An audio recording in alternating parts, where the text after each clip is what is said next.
last week I did mention to us about data types. Okay, because when we talking about SQL, data type is very, very, very important. You see, sometimes you will see a number in your table, and that number you will assume that it's numeric. Numeric is number, decimal is number. You will think it's number, but then apparently that may not be the case in SQL, because the way which that character is stored, especially numbers, can vary. Yeah, you can look at it as, yes, I'm reading it as 1, 2, 3, 4, 5, 6, but then the way that 1, 2, 3, 4, 5, 6 is stored is not as numeric, but it is stored as a text, meaning that it will be treated as if it is, when it's stored as a text, it is not going to be additive. You cannot add it. You cannot manipulate it, say you do a multiplication or you do a division on it. Okay, but the good thing about SQL also is that even though your data is stored as text or string, as the case may be, you can do a conversion as well. Yeah, possibly I will be able to show you that as we go along as well. But look at it here now. We have data types. We have numeric data are data that can be aggregated. And when we say aggregated, it can be added. You can apply multiplication, you can apply division, you can apply addition, and then you can sum. You can find an average of it. You can find a mean and the max of it as well.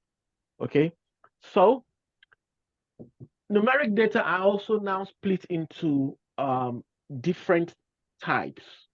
Within the numeric data type, we have the bit. The bit is just is the space which this character or number occupies in the entire table or in the database, as the case may be. So you have the bit. The bit is just one which we can, you see, sometimes when you see yes, no are stored as bit, which is, and then in the background you will see it as 0 and 1. It's just one letter, one character, 0 and 1. So you see a bit, yes, no. No is 0 and 1 is yes. Okay, in the back end, that is the way it's stored. Okay, and then you have the tiny int. The tiny int is. Can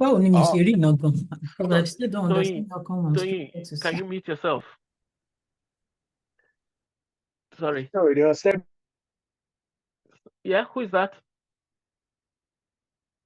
Okay, so you have the tiny int. The tiny int also is just a little bit bigger than the bit. Okay, a little bit bigger than the bit, which is just going to be a 2-byte size. And then you have the small int, which is probably going to be about the same thing. And then you have the int. So you can see here we have bits, we have tiny int, which is very small, just like the name says. And then you have small is bigger than tiny. And then you have the int. And the int is just about, I think that's about between 4 and 8 bytes. Okay, and then you have the big int as well, which is going to be between the 8 and 16, and then you have the decimal. And the difference between all this is that you see the bits, the tiny int, the small int, the int, and the big int, they are all whole numbers. All numbers. They won't take decimals. They're all numbers, they won't take decimals. But when you have a column, you need to have the column has to be decimal. Okay, then you begin to use the data type decimal. Okay, and then decimal and numeric, they are all the same. Okay, This decimal, numeric, they're the same. And then they occupy the same space as well. Then you have the float.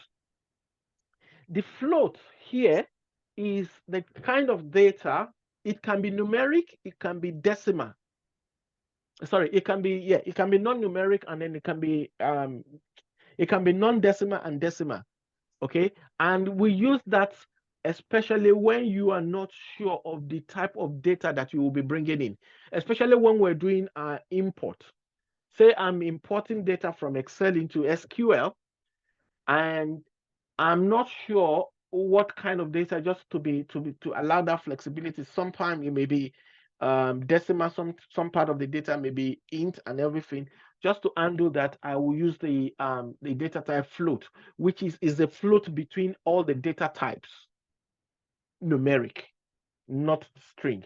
All the data types numeric, it's a float between them. And also real is just the same thing, which is just this time around, it will not take decimal, but it's allows you to bring in a large size of data into your column. Okay, so all of these, like I said, they're all numeric. You can perform aggregation on them. And the next one we have is the date time. The date time, right, is just like it says, date. It's going to hold the value of date type in that column. Okay, and you have the time as well. When we're talking about dates, right, there's a variety of date types as well, which is just date. We have the UK and the Euro date type, which is going to be the day, the month, and the year. And all this is going to be 12 characters in long. Yeah, and the reason why it's 12 is that you have the date, which is, let's say, today is the 7th. That will be 07, and then the backward slash is counted, that is 3, and then 09, which makes it 5, okay? And then you have the backward slash again, and then you have 2024. So if you count that, 1, 2, 3, 4, 5, 6, 7, 8, 9, 10. But normally it will, you can put 10, you can put 12, but normally it will, because one thing with the engine is also, you will find out that, which I'll probably show you examples of, you'll find out that it will come back and it will append the time as well onto it. But the time, because you did not specify any time, is going to default the time to the 0 hour. The 0 hour. So you will see 00 column, and then 00 column, then 00. And on with the time also, it goes to the nanosecond. It goes to the nanosecond. Okay. But then, like I said, the UK standard, UK stroke EU standard time, then you have the US, which is a bit different as well. The US is the month, starts with the month and the day, and then the year. Okay, the US starts with the month, the day, and the year. The Europe, UK is the day, the month, and the year. Okay. And like I said, the time goes on to the nanosecond, and then you can have a combination of both day, time, date, and time. And then you can have just the time stamp as well, which is up to the nanosecond. Okay, but most of the time we don't use the nanosecond. Sorry, we don't use the time stamp. The time stamp is used majorly when you're in applications. So, for example, the time you log in into your workplace is recorded. It is going to have the time stamp there, and that cannot be changed. Okay. Now, and the dates are numeric figures, but because it's date, they've been configured in such a way that it cannot be additive as well. Though I can add day and day together to find the difference, there's a function or there's a way to write that. Okay, and then you have the character or string. The character or string is just the same A, B, C, D, E, F, G, H we have. Okay, like the numeric, the size is also just the difference where we have. The child you see here is just the short form for character. Okay, the short form for character. And the character is this time is just, I think it's about 4 bits. Okay, not for characters, not for letters, it's bits, which is, oh, sorry, I said bits, is bytes, which is the unit for data storage. Okay, so you have that, and then you have the varchar. The varchar, actually, the var there just stands for variable character. It is a variable character, so meaning that it can vary. That is, the number of character that will be stored in this column can vary between 1 and the number you put there, which I will show you when I get onto it. Sorry, can you mute yourself? Somebody's, yeah. So, which is the number of character which you put into that column. And then you have the varchar max, which is, the varchar max is up to 4,000. And I think lately Microsoft is increasing that because these days we begin to have funny columns that are very, very, very long. Okay, but normally it's 4,000 characters, which was, 4,000 characters in there. And then you have one which is just text, which is just like the same thing like we have with the float. It will take anything. Okay, it will take anything. It could be of different variations. So that is, you have char, you have varchar, you have varchar max, and you have text. Okay, and you now see the Unicode character string. It is the same thing as the character string we have above. It's just the same thing. The only difference is this. You see the varchar, which we just spoke about now, is the normal standard English. The normal standard English. But you know that the French, the German, their alphabet is got a bit of signs on them. The Indian character as well, the Chinese, the Japanese, all those alphabets, they are the ones they are called Unicode.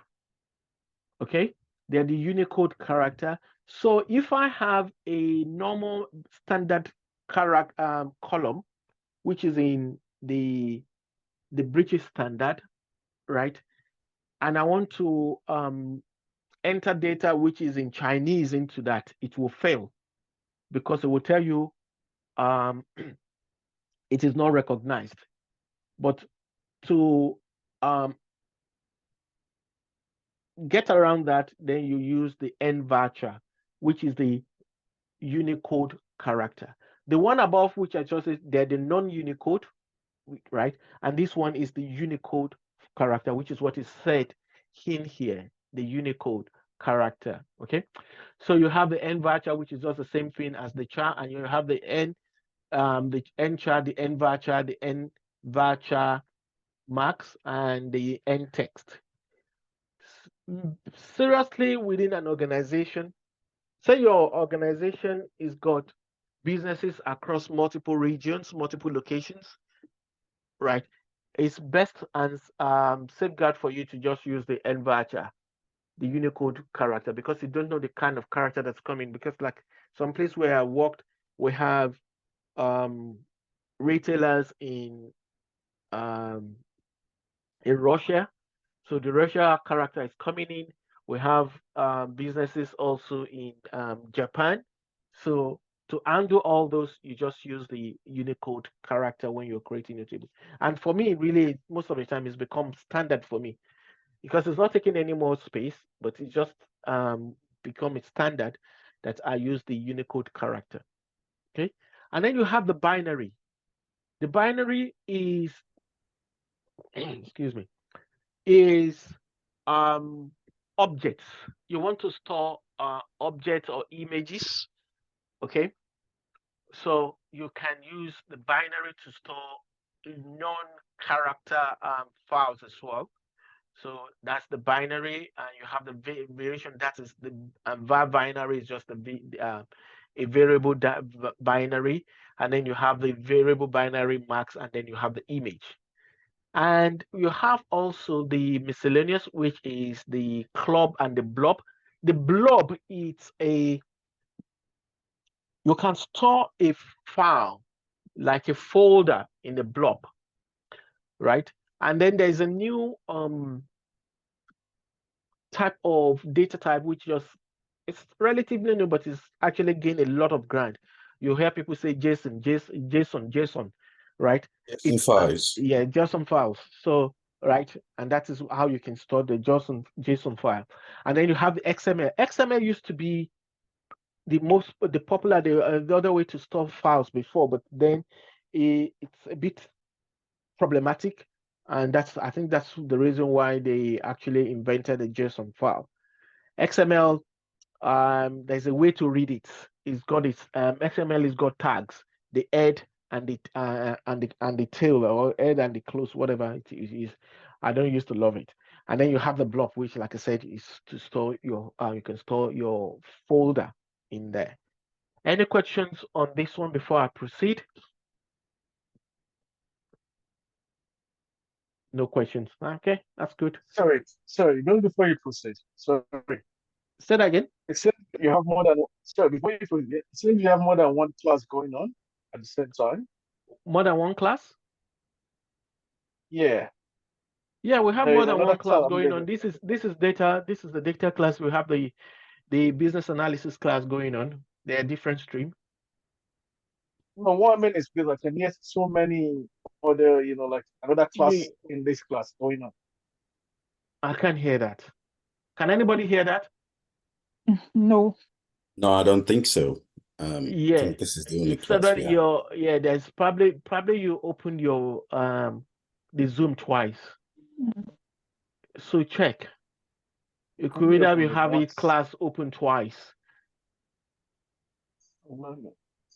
I actually opened it once, but let me see what's on. Just check. I can hear another class. And log off and then log in again. Yeah, possibly, yeah. Yeah, just to reset. Okay, let me log out and log back in. Yes. Okay, good. Let me do that. Okay. Hello, sir. I just want to ask a quick question. Okay, go ahead. For instance, let's say you're trying to store like an ID now. Okay. So can you use? So it's just a number. Let's say. Yeah, ID. What form is the ID? Just numbers. Yeah, you can use int. Can use int, or if it's numbers. Can I use number? Yes, you can use number and you can use string. Depends. Okay. Okay. Because you can always transform your numbers. Okay, let me quickly go into my database and then I'll show you what I mean by this. My Northwind here.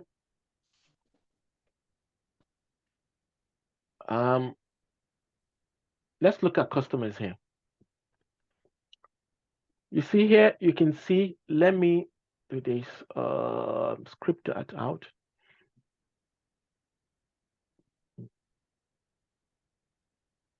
Let me create it.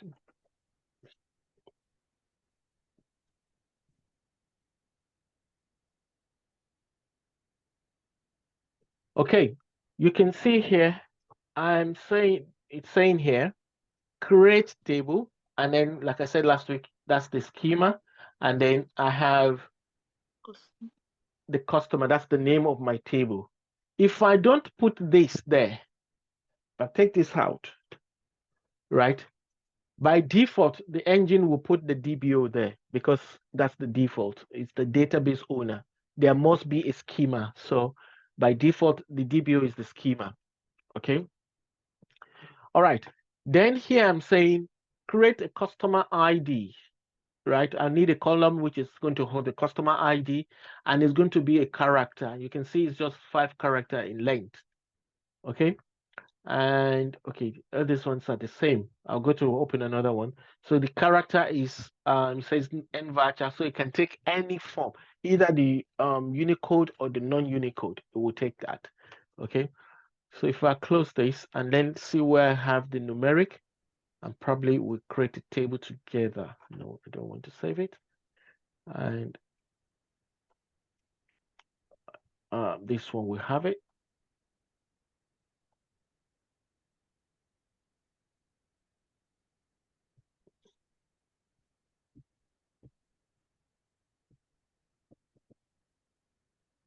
Okay. Here you can see it's an int, meaning that it's going to be numeric.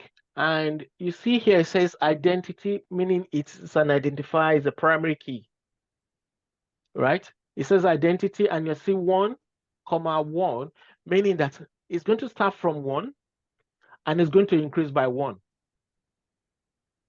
It's going to start from 1 and it's going to increase by 1. Okay. And then here is still, and then you can see here employee ID is coming in as int as well, which is numeric. And then you can see the other date is coming in as date time, okay, because they want to capture the date and the time, right? And here it's still an integer. And here, which is another one which was not in that that slide which we just saw, is money. Money is also numeric. Just like we know, it's numeric. It's just like the decimal or the numeric, okay? And then I have, no, I don't have any more that I will show you. So you have the money, but okay, let me show you from another database where I know I have that. Okay, let me use this one as an example. Tables here. Okay, okay, let's look at this.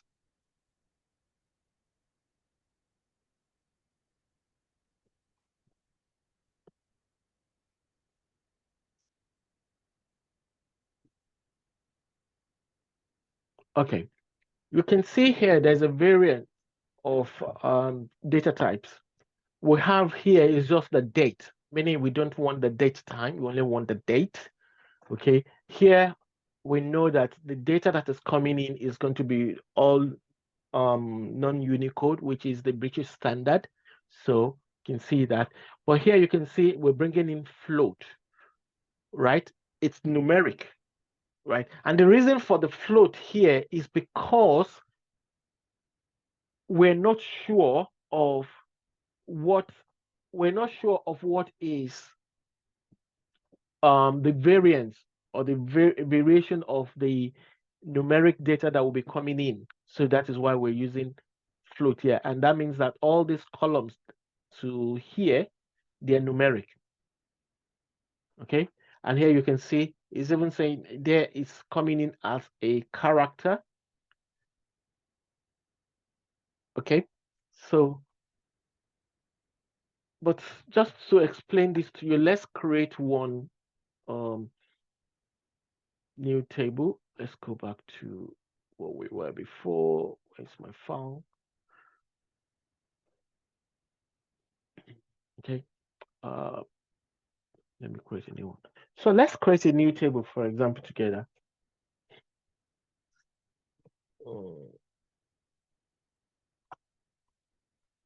I want to create a new table. I'll say create table, and I want to give it a name. What do I call this table? Let's just call it test. Okay, and then I open my bracket, meaning that create a table. That is the name of my table. Okay, that's the name of my table. Let me change that to not win. That's the name of my table, and the properties of this table, which are the columns that I want to see, will go in the bracket. So that is where you say, I open the bracket. And then the first one I want to create is the test ID. Now, do I want to make this test ID numeric, or do I want to make it a string. If I want it as numbers, and if I want it as character, it could be the character could be numbers as well, but they're just not going to be stored as numbers in this column. So I have here. Can we have a combination of numbers, numeric and letters? You cannot have a combination of that. You can have it as a combination, but you cannot store it as a. We don't have a data type that will give you that a kind of data type for that. So you will only store it as a string, as a character.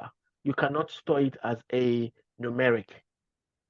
Okay. What if we use, sorry, what if we use Boolean? If you use Boolean, you cannot use Boolean in here when you're creating a table. Okay. I think Boolean is just yes or no, or true or false. Yeah, but you don't have it in our data type. So what you can only do, though some data, some engines do can accommodate that, but SQL won't, right? I'm not sure if SQL Azure will accommodate that, right? But the SQL on-prem and the one which I know now, and don't take it as being the ultimate, is that Microsoft can change anytime, because people come in with, they have a user forum, and all the users come in, they contribute money for Microsoft or this developer to change some of the properties just to suit what they're to make their work life easier as well. Okay, so it can change at any point in time. And that's why you see Microsoft always releasing new versions. Okay, they will release an update. Okay, so in this case, we're doing an integer, but this time around, I want it to be my primary key, and I want it to automatically generate for me. And I'll come in and put it identity.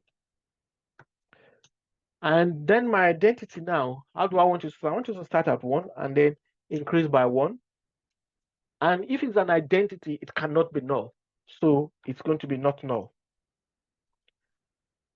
Okay. When I'm entering any new data into this table, that means this column must always be populated. And I don't have to worry about it, because why? Well, because I put in identity 1-on-1, meaning that the engine will look at it when I'm entering the first one. It will go into it will check the table, scan the table, and see if there has been any record. What is the last ID in the table?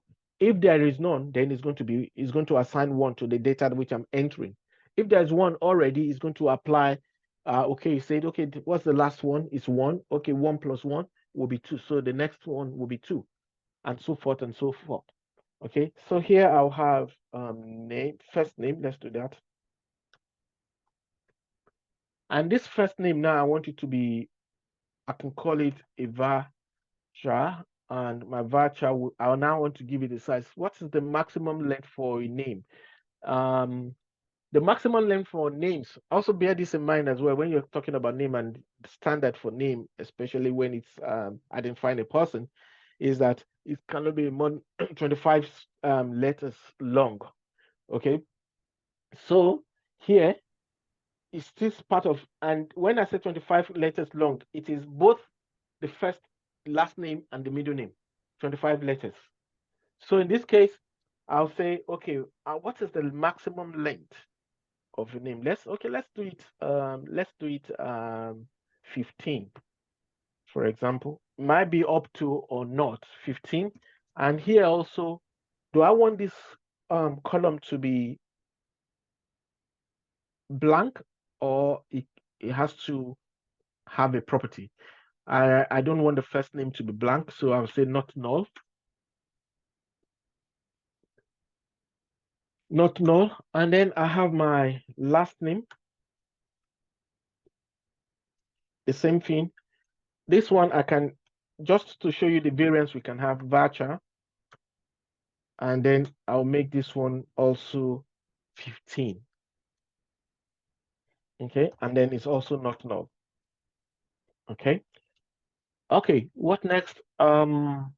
Let's look for something that will do date. Date employed.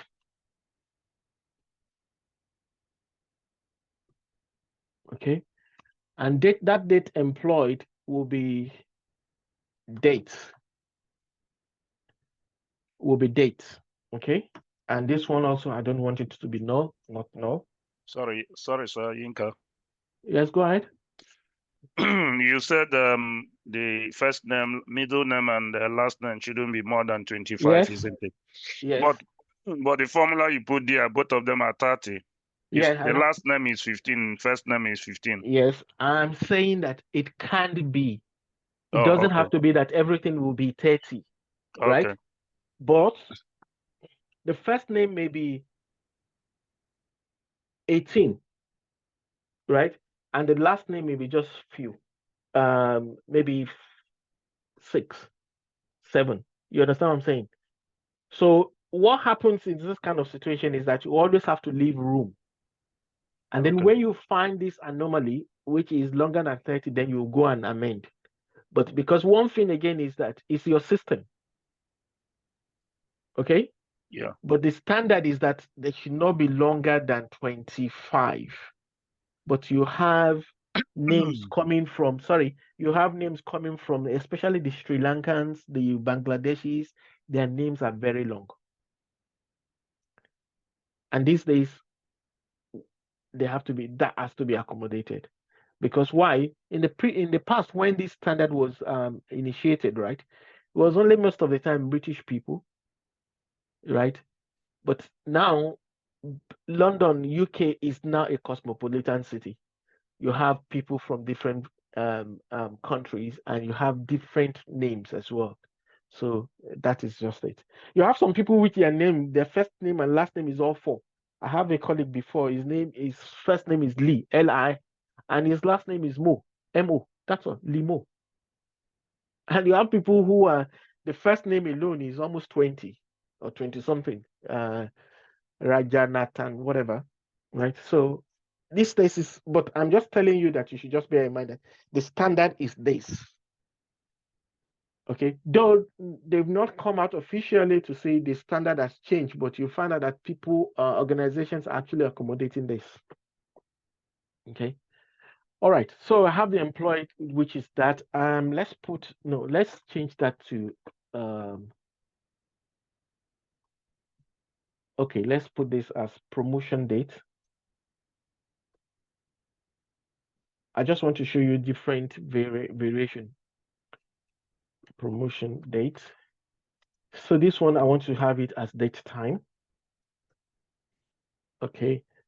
And it's not null. Okay. Why am I getting this? Oh, sorry. Put it as date time. And when you see in SQL, you write a word and it's showing in blue. What that signifies is that it's a reserved word in SQL. Okay, it is a reserved word in SQL.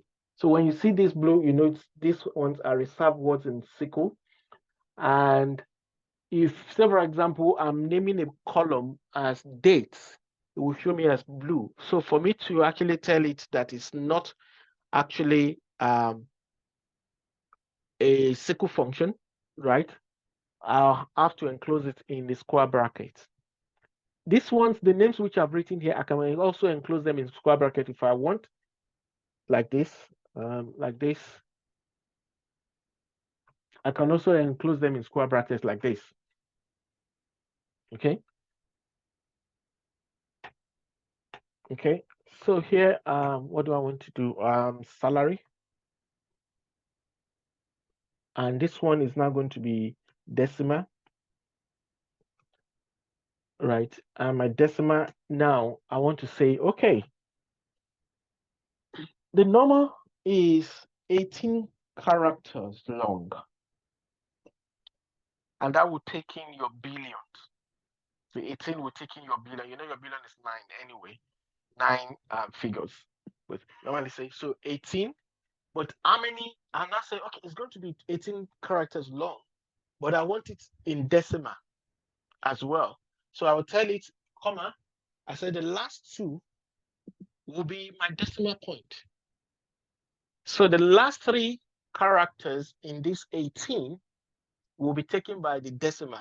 And the decimal is the last two numbers are going to be the decimal point, the decimal numbers, and the point, is going to be 2.10. Okay, so that is what it's saying here.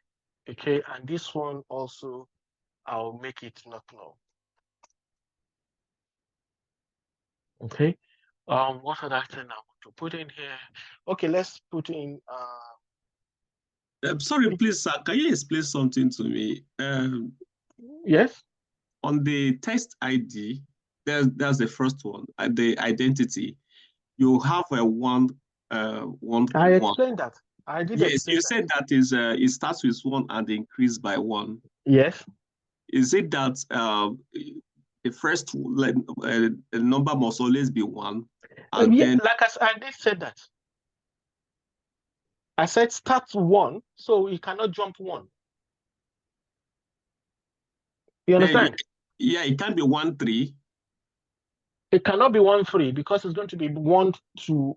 The first one goes. The first record goes in is 1. Is going in with the next record. What is he going to look at? He's going to look at what's the last one in there is 1, and he's going to here is now saying add 1 to the last one. Okay, that would be like serial number. Yes, sure. Okay. Thank you. Sure. Okay, so here I want the image, and I want it to now be. I can put it as anything. Actually, I can put it as image or as a blob. Let's put it as blob. Okay, it's not taking that. That is why it's not taking that. So let's try image. You see, it's taking that, and I can say no. It can be no. We may not have the picture to upload in there. Okay. And here, let's put in another one, note, which is you're just going to put notes, and this one is now going to be virtual max because it's note. And then you can see also the pink the pink color here signifies that it is an aggregation. Signifies that it is an aggregation, right? And also it can be nullable as well. We may not have any notes to put in there. And that is okay. Now say what else? Updated by. You can say update is also a reserved word. So updated by is not by, and this one is going to be n varchar. And I can put in let's put in 25 and close, and it's not null. Not null. Okay. And what else?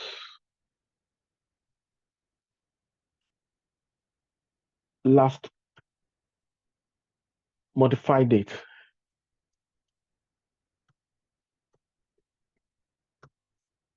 And this time around, I want to put it as date, and then not null. Right, sorry. I need to put in a comma here. I need to put in a comma here. Put in a comma here. This is the last, so I'll just close it here. And then I say on primary. Okay. I say on primary, I can put that in. Or it's telling me I missed something. And one good thing about this is that you don't know it all. I can do a cheat as well. Let me show you the way to do a cheat, which is normally what I do at work, which I don't have to worry about it. When I want to create a new table, I just go to one table, which we already created. Hello, yeah? Somebody talking? Let me use the standard, not wind. I need to bring in that one. script. So let me bring it in this way. I don't want to put another one. I just go in. So like what I'm trying to say here is that you don't have to, this is not giving me what I want. You don't have to memorize all this. You don't have to. Though as time goes on, you will know how to do this yourself. Let me use this. I think I'll find what I'm looking for. Yes, this one. Okay. Yeah. You will learn how to, you remember all this, but sincerely, you are not unintelligent if you don't know. If you don't know, all you have to do is just be smart about it. So you can see here is doing the smart one, and then here I'm doing the constraint, but I'm going to change some things here. Let me do some things here, which is close that. Bring, okay. I'll show you some things here now. Let's go in, take this out. Cut. I don't need you anymore. Okay. So what I'm going to do here, look at that now. Is putting in a constraint, which is my orders, which is putting in a constraint, and that is this constraint, meaning that you cannot write into this without this. So I take that, I copy that, and I paste it in here. And I make a change, which is now going to be my test. Okay, that's the name of my own table, is my test. And here you can see saying the order ID is because that is my identity, and it's saying it's going to create ascendingly and this bit. Okay, so I copy that as well. I paste it here. And here I'm going to change it to my test ID. Test ID, okay? And here you'll see here, if I have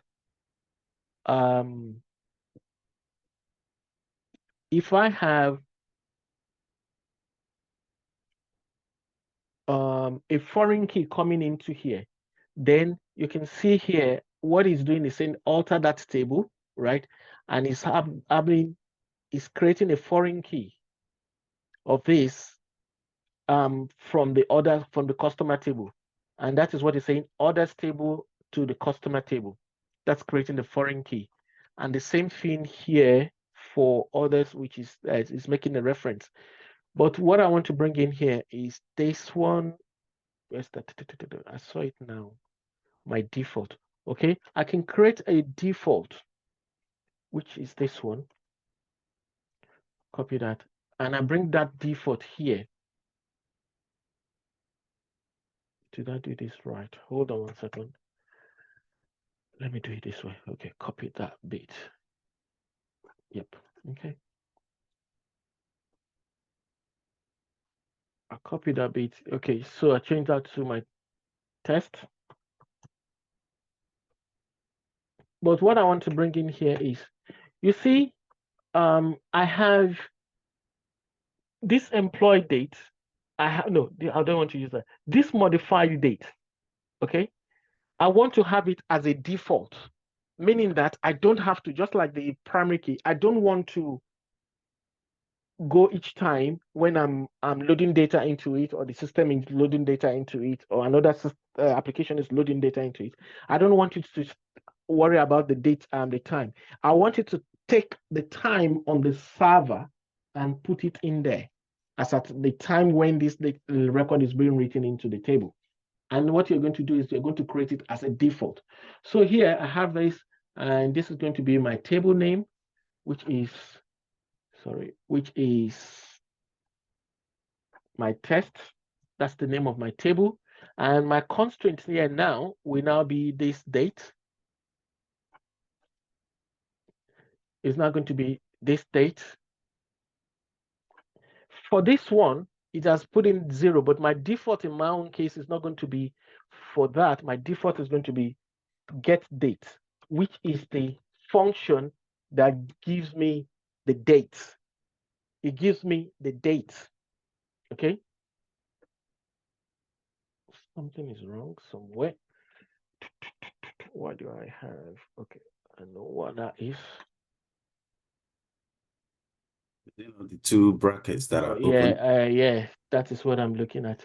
Yeah, My the square one down. here. Yeah. The square here. Okay, so that's taken care. So this is now going to get me the date. Okay, so I don't need this anymore.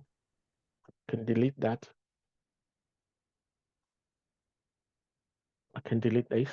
So what we're going to get is we're going to get this table with these columns in it, and you will not see it initially. So let's go and I execute.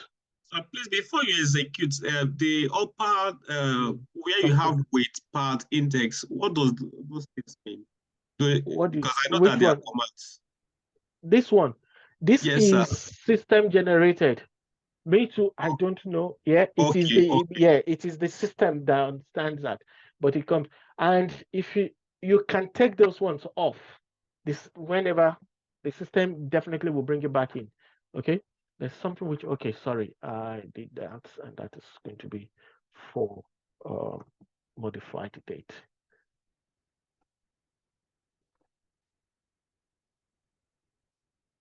It's going to be for modified date. Okay. All right.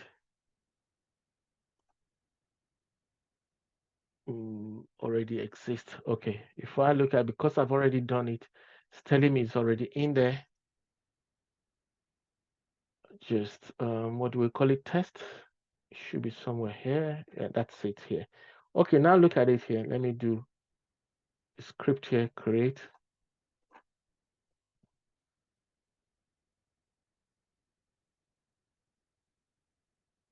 Okay, you can see.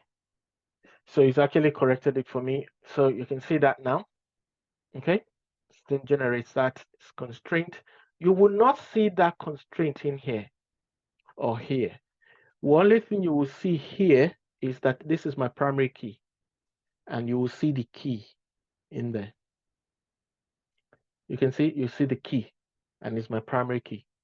Okay, but the constraint which we have created, this is where you will see it, and you can see is my modified date.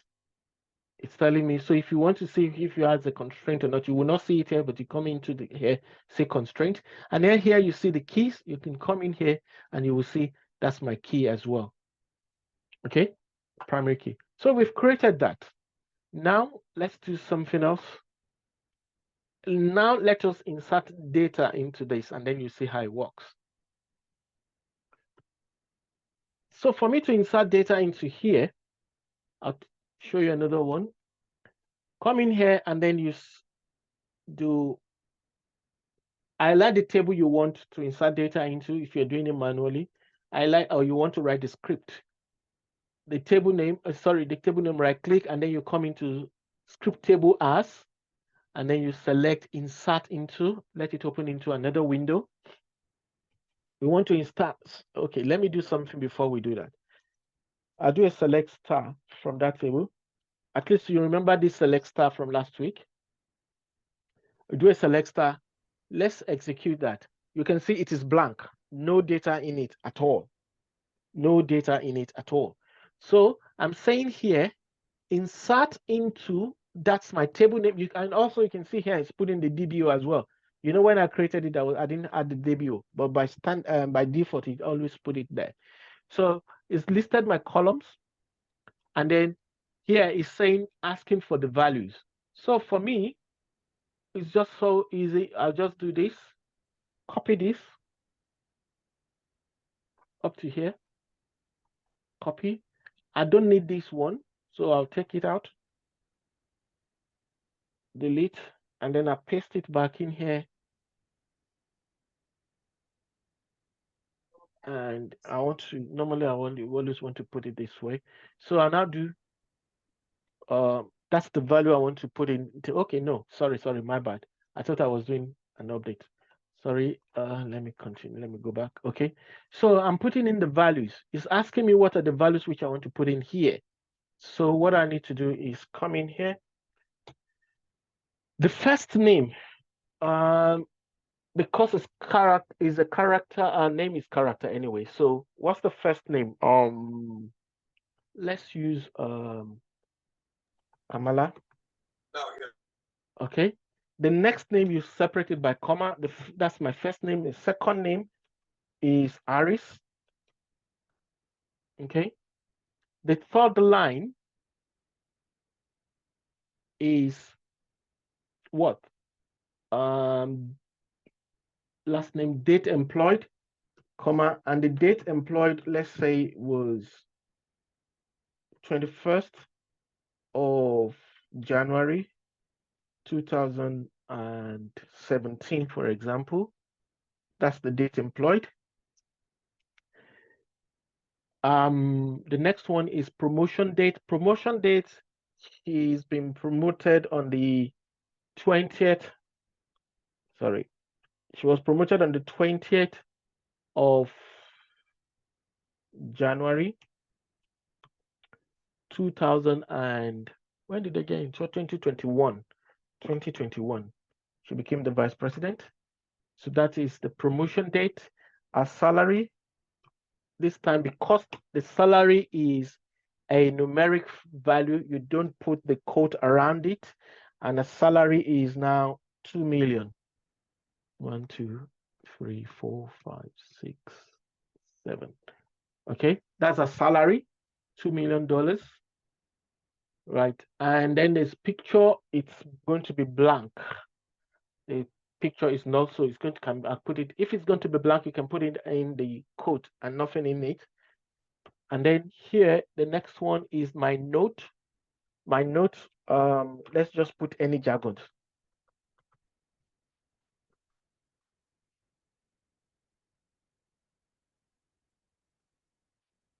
Okay, just any jargons there. That's my note, and modified by, let's put in system.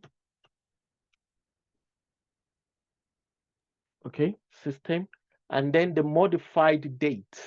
You know, I said it's a default, so I may not put in anything there.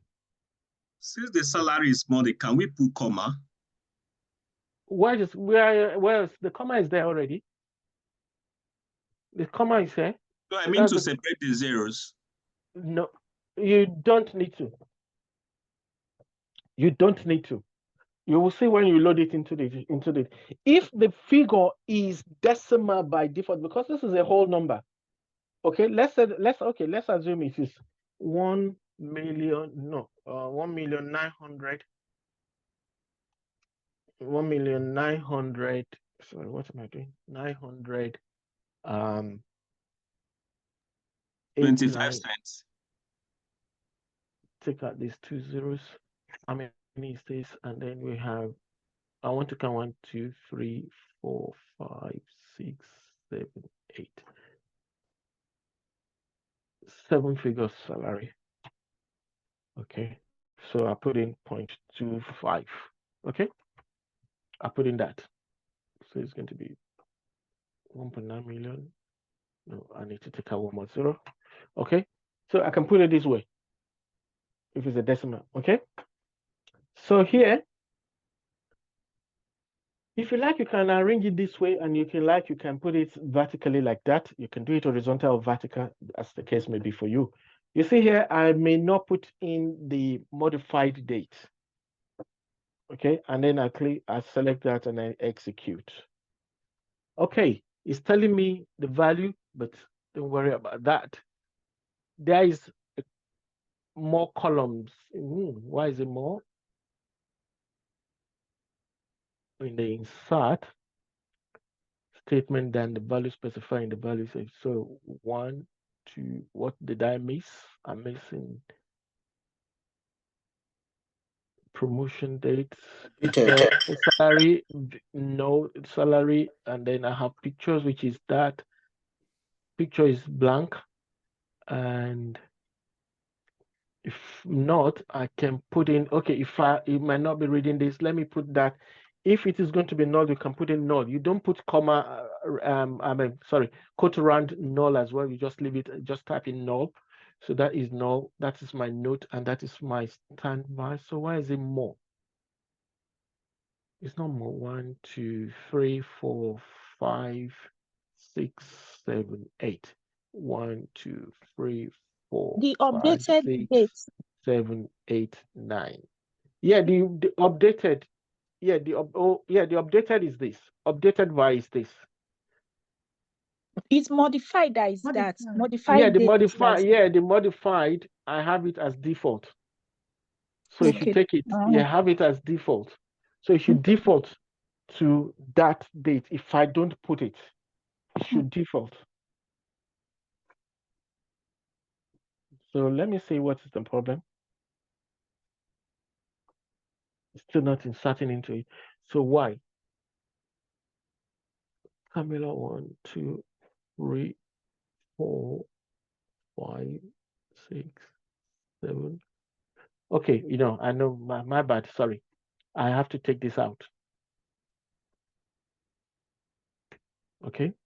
I've taken that out now. Okay. My bad. So if I insert now.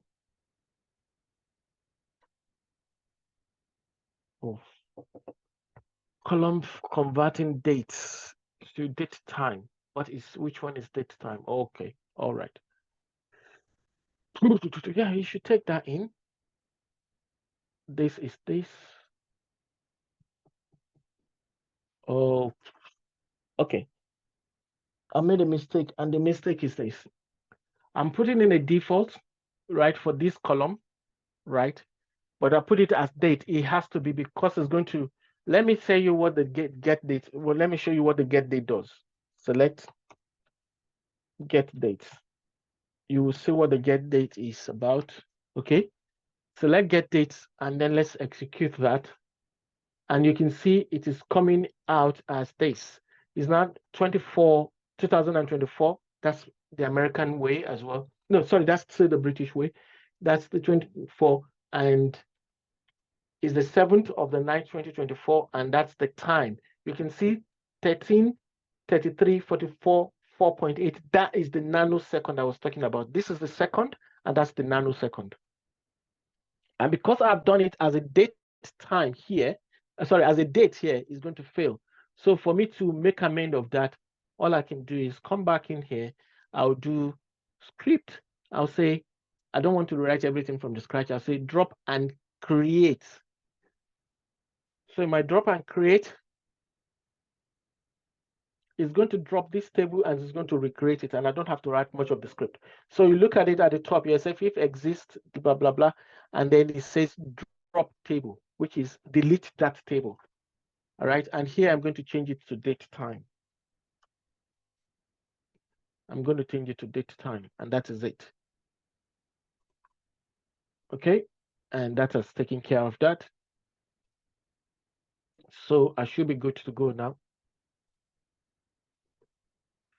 What is wrong again? Which one is date time again? I'm just wondering, the time, date time, is it supposed to be in open, those curly brackets? Yeah, because not it's came from character string. I don't know. Yeah, it is. This is how you put in your date. Yeah, okay, this is how you write your date. Okay, that's fine. Yeah, because it's not numeric. But sir, the dates, the style in which you wrote it.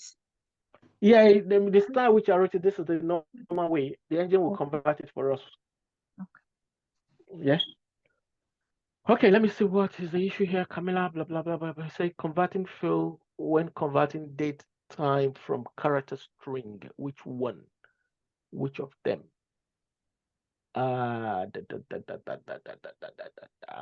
This one is date time. Let's see. But you will throw me out. That I'm very sure of. If I do this, it's still the same. So it's just, let me see this database. Let me see. Can you do the both? Let me. I need to do the both first. Let's see. Let's go and see. I need to see the properties of this table, the database, because I didn't create this database. I need to see what the properties are. So is this will probably be the issue here. This bit will probably be the issue here. Okay. What I can do, let me switch to one that I know will take this. I'm not using NotWind again. Let me use my own database for this purpose.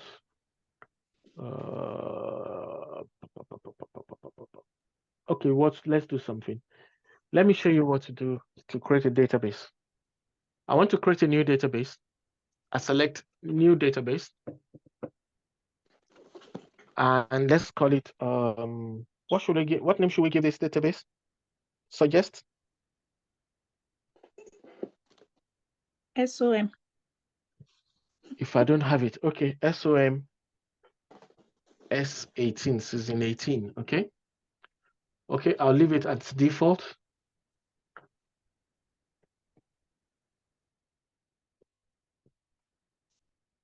My correlation, that's still good. That's still good. My file group, I don't have to change anything. I'll leave the default there. Okay. Let me explain this. You see this is going to create this table, this database in this location on my C drive, programs, blah, blah, blah. So when you're looking for a database, that's where it's going to create it. And this one is where it says primary, and you can see it says type rows, right? Row data. And that is where all the records you are going to be writing into the database, that is where they're going to be stored. That file is a file. And then this one is where everything that I do on this database, that is where the log is going to be written. So it's going to say, oh, user this, created this, deleted that, insert this, and all the stuff like that. So that is where the log file is. So if there's an error, I can always go back to the log file to go and find the error. Okay. And for that, I think I am okay. And then I click on okay, and it's going to create that database for me. And you can see straight away it's created that database, and there won't be any tables except the default tables, which is the ones that comes with the database itself. Okay, so now I want to switch to this and create this in that table, in that environment. Yes, Amlis? Yes? Please, just a request. Can you just remove these dates for this 210127? Remove the coiled thing and run it again and see There's what no coil happens. if we I mean, I don't know what it's called. I said that is not the reason. Okay. All right. It's the what's it called? The way the database was set up. Okay. And because I'm not the owner of that database. Okay. Yeah. Okay. So That's now fine. I'm switching Thanks. to that database now, 18th, and put that back. For date, it is always like this by standard.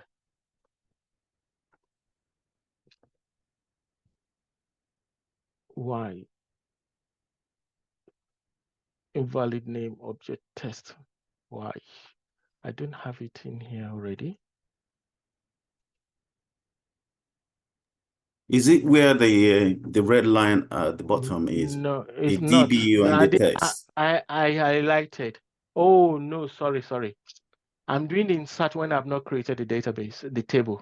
That is why. Okay. I've not created the table, so my bad. So come Created back the in table before. No, in another database. Oh, I see. Yes. Okay. So I'm going to create it in this database now. Create.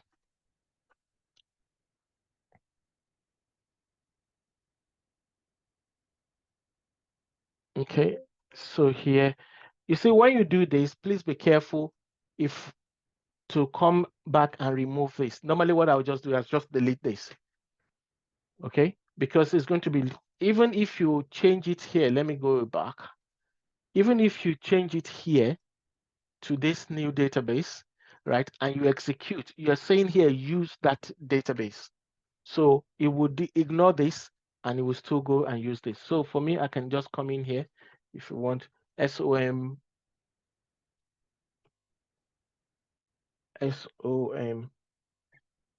S18. Once you can change that, then you're good. Okay, and then I can execute. It's created it now, so I can close that. And then I do a refresh. And I have it here now, okay?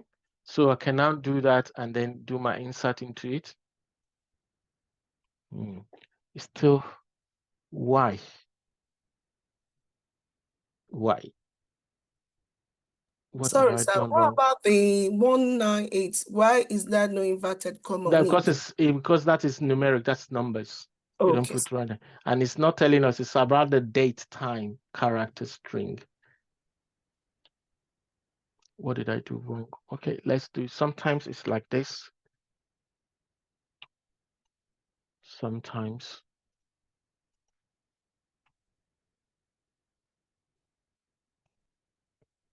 Okay, let's try that.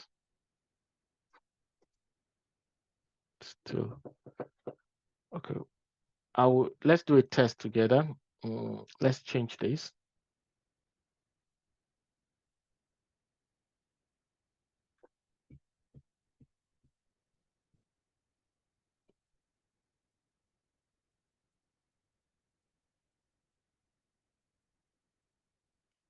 Okay, I want to change that date time.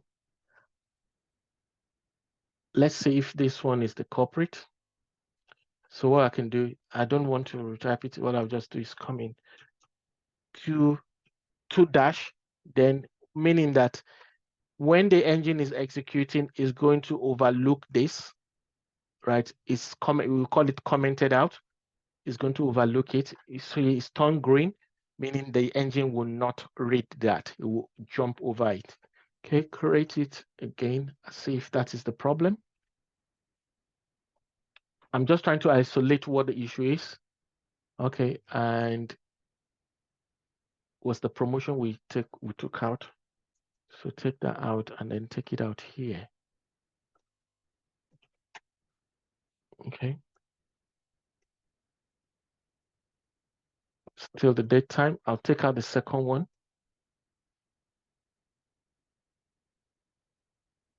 Okay.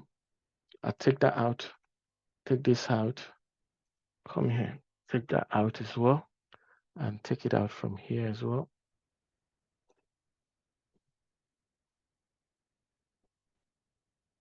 Okay. So how about our salary? Picture is no. Note. Yep. Now cannot identify null. Okay. This one should be blank. That's blank. It's still telling me. Excuse me, sir. Yes. I'm just trying to understand.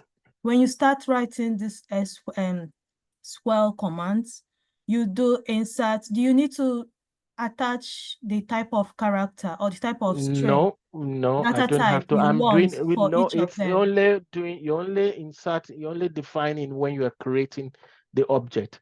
Now, Yep, I'm a bit it's confused. just like there's no confusion. When you are creating an object, when I'm creating a table, I define the properties of the table. Okay. Yeah, can you show me where you define them? That is my create statement. Together. My create statement. Okay. The create statement. This statement, I am creating create table. I am defining the properties of that table. But in the date employed and promotion date, did you I am now define the type of inserting. data Wait, type? I am saying this. I create a I create a mode. Okay, I create a mode. Yeah. You know what a mode is? I'm trying to. You create. You know what you used to make it. You know what you used to bake cake. Okay. Okay, and I create a mode like that, and I say within that big mode, I have what's it called? A round mode, right? Can I put in a square item in a round mode? No, I'm just a bit. I'm explaining. Just wait. Okay. Just Okay. wait. Can you put a square in the round mode? No. No. You can only put a square object in the square mode. And the same thing is when you create a table, you are defining that this column, this is the kind of data that we will take that must come into it. This column, this is the kind of data. This column, this is the kind of data. So you've created the mode, the object. Now you want to begin to fill in that mode, which is now your instance statement, right? The mode, which is square, you say it has to be a square object that goes in there. Sam? And what this is, yeah? Yeah. Can I just say something, please? I'm listening. I'm trying. So, you know, in the first name, when you're creating this table, you said first name, you said varchar, last name, and varchar. So you're attaching the type of character, the type of data type you want it to take in. In date employed and promotion date, we just said date, time. What kind of data type are we expecting? It's date. Is it the string? Date. Okay, no, just date. It's date. Okay. And when I was explaining about the date, it's date. Okay. Okay. So the salary and orders, we have data type, only the date, because the date already is a data type. Date is a data type. Okay. Date time is a data type. Okay. If you listen from the beginning, I did explain all of the data types. Okay. All right. Thank you. Yeah, I got it now. Yeah. Thank you. Okay. So here, what is telling me cannot insert null value into the column employed date. I think that update did not go through. That is why. Okay, employed date is still there. So let me take that out. Yeah. Did I execute this? Let me refresh. The problem is you didn't execute the second one. You didn't execute it. So it is, yeah. So it's taking that out now. Okay. Yeah.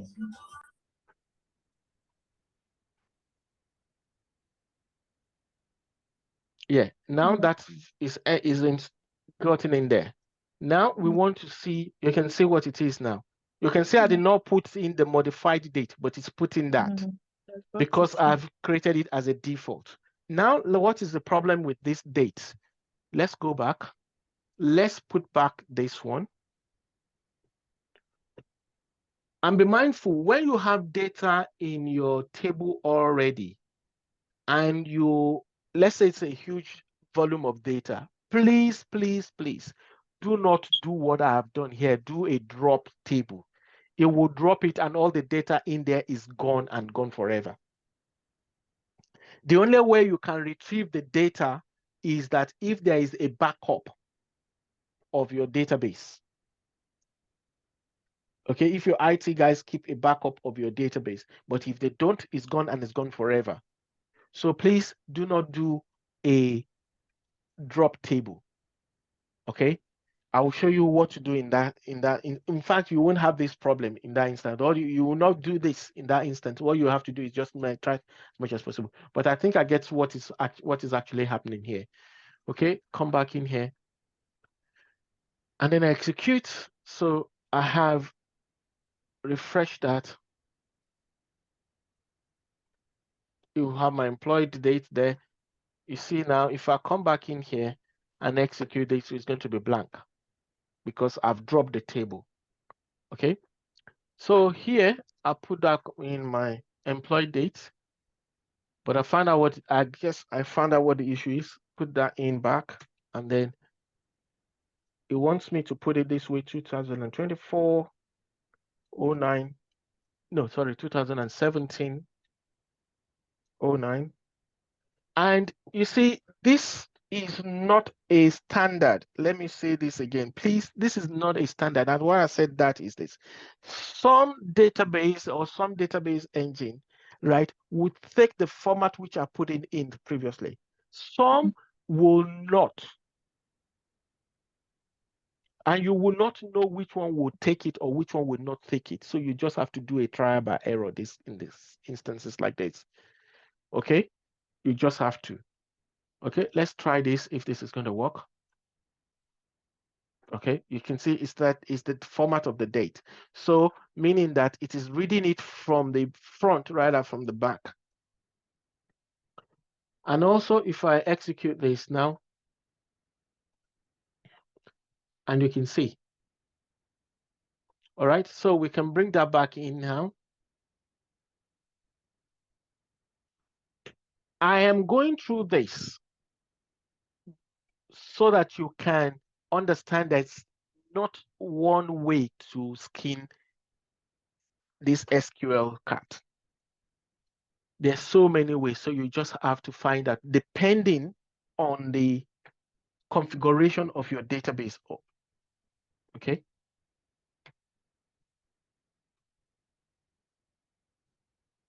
Depending on the configuration of your database. Okay, it's still coming back. What value is missing? You still commented on the promotion date.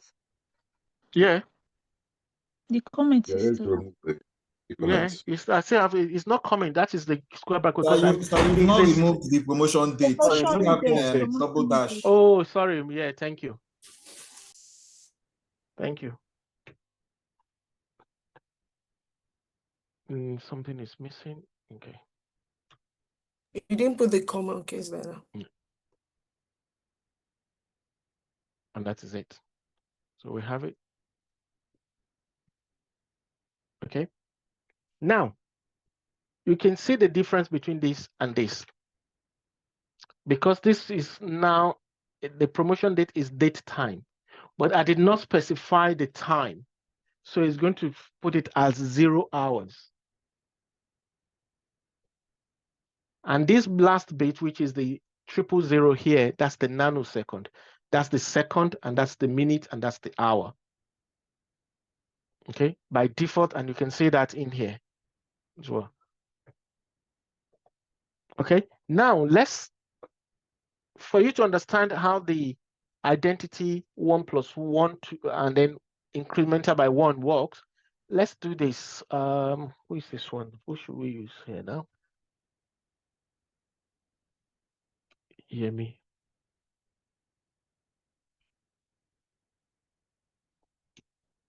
Okay, this is 2015. Let's make it 2014. May 05. Oh, sorry, my bad.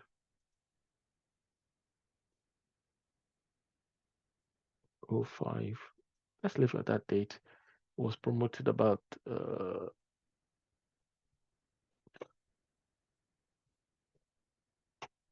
2015, and that would be May, and that would be 29. And let's leave the salary, let's leave everything. Let's leave everything as the same thing. The month is 0. The promotion, What is the promotion 2500. So let's insert. Okay, that's Connie. And Yemi Oshibajo will be 2 in the hierarchy. You can say that. So by default, because I've already specified here that it is identity one-on-one, and you can see here that I did not include that in my insertion. In fact, if I try to include that, it's going to throw me an error to tell me that, no, this is a system generated thing. Okay, it will throw an error. You cannot write into it. Okay, if I want to take control of this, then I will not make it as an identity column. If I come back into here, here, and you look at this one, for example, let's bring this one out.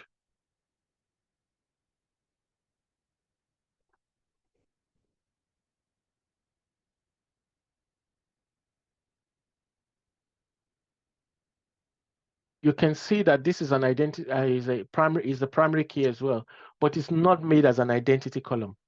That means I can manually input my what's it called? My primary key. And this you do because you can see here it is n varchar, meaning it is a string. The system will not generate an identity column value of string for you. It cannot generate numeric identity column for you, identity value for you. Okay, it will not generate a numeric. And if you look at this,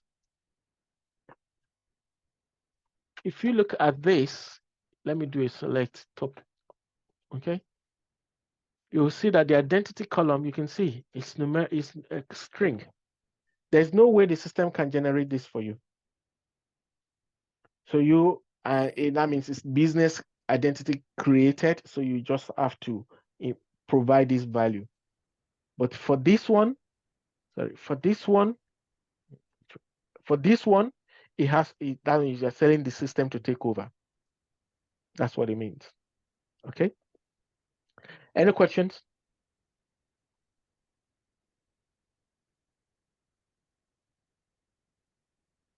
No questions. Okay, I'm not going to go into creating a primary key, a foreign key. Good afternoon. Please, I have a question. Okay, go ahead. Okay, I just wanted to find out, based on the characteristics of the tables that you created for the columns on the tables, the ones that are variable char and invariable char, like first name and last name, what distinguishes both of them?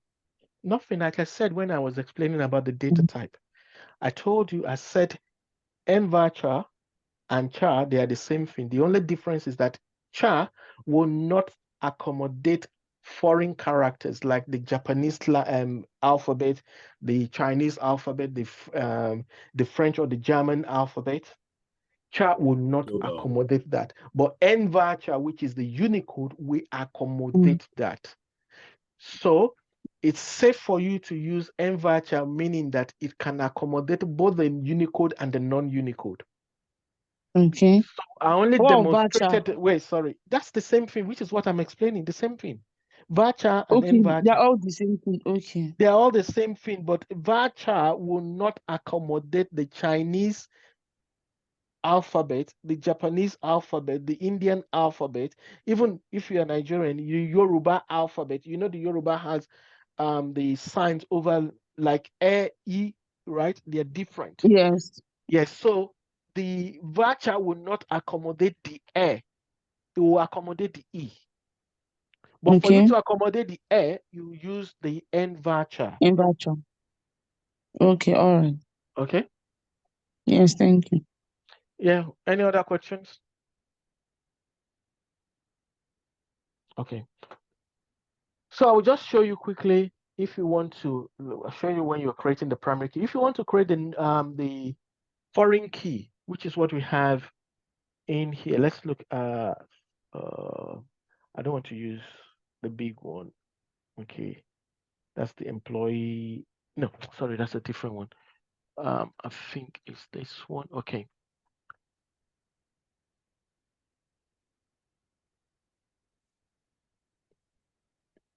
I'm not going to recreate it. I just want to use this to explain. When you are creating a table, and the table will contain the primary key from another table in it, meaning that the primary key from that other table is going to be a foreign key in this table you're creating. Like in this case now, we have the employee territories. That's the name of our table. But we have the employee territory ID, sorry, the employee ID, right, which is coming in from the employees table, which is coming in from this table, employee ID, okay? And then you have the territory ID, which is coming in from the territory table. And the territories is this, which is coming in from here, okay?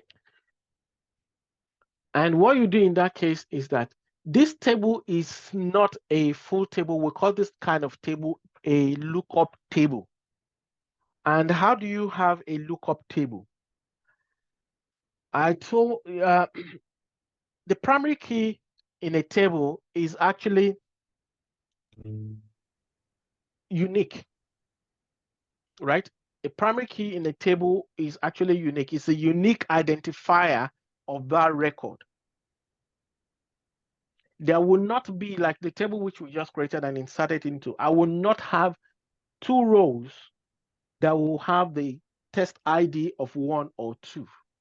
It can only be 1. Let's try that. And then let's try to reinsert. Let's try to reinsert this. And then we'll see what error we're going to get. No, it would not let me. Let me try and do it this way. Put in, it's numeric, so I put in 2. Okay, into here, and then I come in here. I put in the test ID. Okay, I can write it this way. So what I'm saying is I'm inserting the test ID, which is this one, which is 2 is numeric, and then the first name, the last name. Let's execute. You can see, cannot insert implicit value for identity, right? Because why? I have to turn it off. So meaning that I cannot have 2 rows that will be 2. That will have this test ID of 2. Because if I take this out and do insert Yemi again, it will come in again with the same values, which is the same, but will come in as 3. Okay, it's inserted it. But you look at it, it's the same thing, row 2 and 3. But what makes them different is because of this ID. This ID. Okay, so it looks at this as this is a different Yemi, and look at this as this is a different Yemi from the one in 2. All right, so now to create a relationship between 2 tables, what brings about the relationship between them is that there is going to be a foreign key from one in the other. So like in this case now, we have employees here, but the business case is this, which is what actually brings about the primary key, the foreign key, is that the business will look at it, an employee can work in 1 or more territories. An employee can work in 1 or more territories, meaning that the territory the employee can work is more than 1. That is the many side. By default, an employee can work in at least, by default, the employee must work in at least 1 territory. But as a rule, that employee can work in more than 1 territories. Okay, so the territory now becomes the many side. Okay, but then also, if the business rule can also say now, a territory can have more than 1 employees. So the employees too, 1 territory can have 1 or many employees. So meaning that the employees too, in this case, becomes many. And in this case, you want to create a relationship, it becomes a many-to-many relationship. 1 employee, many territories, 1 territory rather, many employees. That is the business. So when you ask what is the business rule, that is the business rule. Some business will say an employee can only work in 1 and only 1 territory. An employee can only work in 1 and only 1 territory. So this, in this case, is 1-to-1. 1 employee, 1 territory. Or 1 territory, many employees. So when you have a many-to-many relationship, the best way is to have, it's very difficult to create a relationship between them, the 2 of them directly, because it's many-to-many. And when you are creating a relationship, it has to be one matching one. So what happens in this kind of situation is that you will create a lookup table. And that lookup table is like the one we have, employee and territories. So one employee and one territory. But if you now look at that employee, say for example, let's look at this table and pick one employee, for example. Okay, we have 12 employees here, right? So this is the employee ID from 1 to 12. Okay, now let's go to the territories.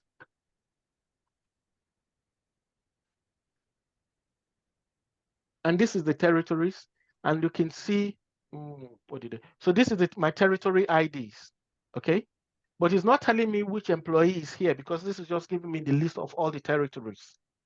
And then if I now come back in here to this lookup table, and it's not going to give me employee ID and the territory with that employee. Look at this, for example, look at this employee now. This employee is working in 2 territories. But what now makes it unique when you want to link it back is that we will now, I remember last week when I said you can have what is called the composite ID or the pseudo ID, right? This is not going to be our ID when we want to link back. This employee to this territory makes it unique. You're joining the two together. And this one is a different territory as well, though the same employee, but different territory. So I can sum or aggregate the sales of each employee by their territories. And look at this employee too. He's working in more than, in how many territories? About 5 or 6, right? But then you can see that, yes, the employee ID is the same, right? But the territory IDs are different, meaning that these are all this. So to get uniqueness is the combination of this and this. It's a combination of this and this that gives that uniqueness. You can see it's this 01581 is not repeated for this employee twice. It's only one. So this kind of table is called a lookup table. A lookup table. So if I want to go from employee to territories, I will not go directly from employees to territory. I will go from employee to employees territory and then to territories. Okay, let me explain that so that you can see what we mean. Okay, I want to select, what are the columns we have in here? Okay, I want to select my column, employee ID. Tell me, please, stop me along the way if you want if you're lost. I don't want the job title, I don't want the title, blah, blah, blah, blah, blah, blah, blah. Okay. What do I want from here again? Let's look at date hired. That's just it. Okay.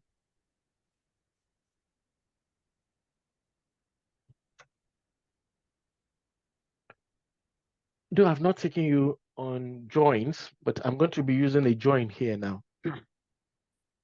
Okay, so I have this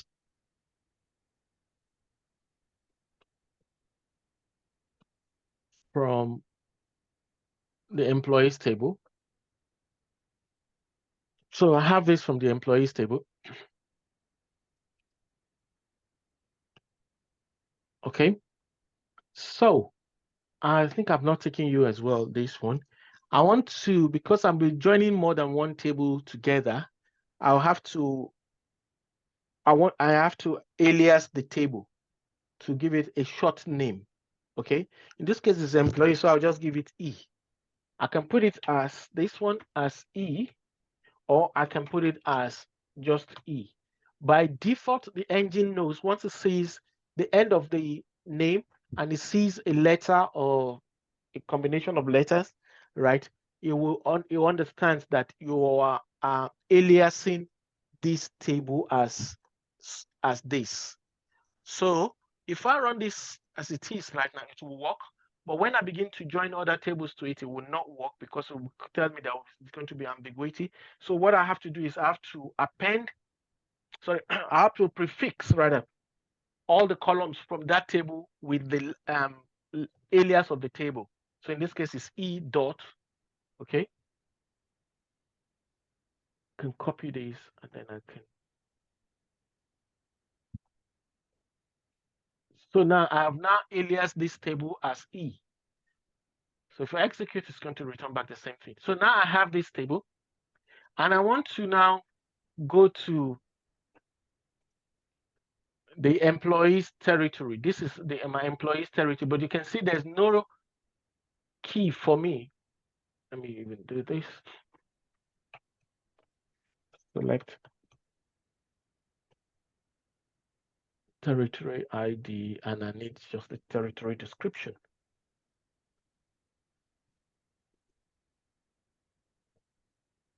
I need just a territory description.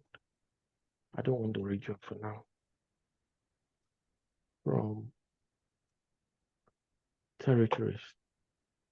Okay, if I execute this together, you can see there's no way for me to join employee to territories. There is no direct relationship between them. But I have select employee ID and territory ID from this. If I execute the three together,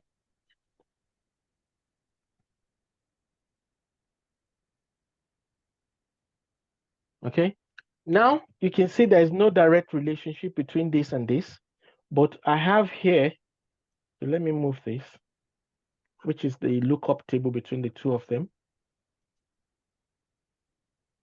It's the lookup table between the two of them.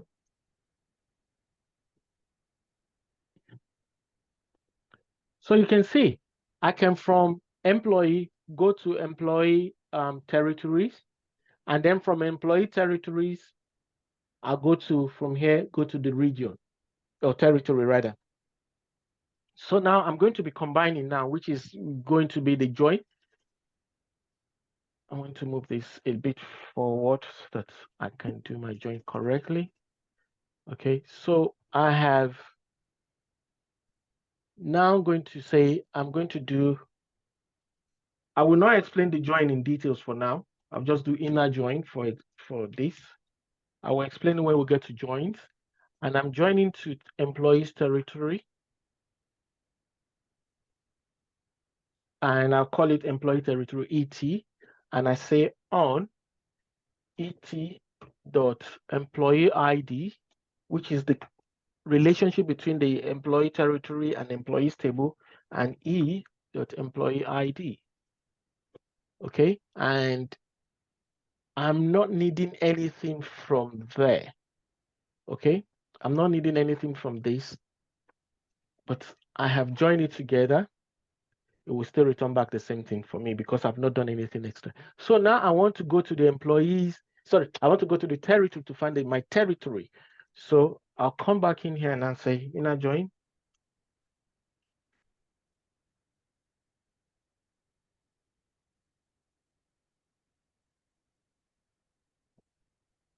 And this I call it T on T dot employee and ET dot. Okay. Now I want to bring in the territory description, and I want to bring in the T dot. It's going to give it to me because I've already named that.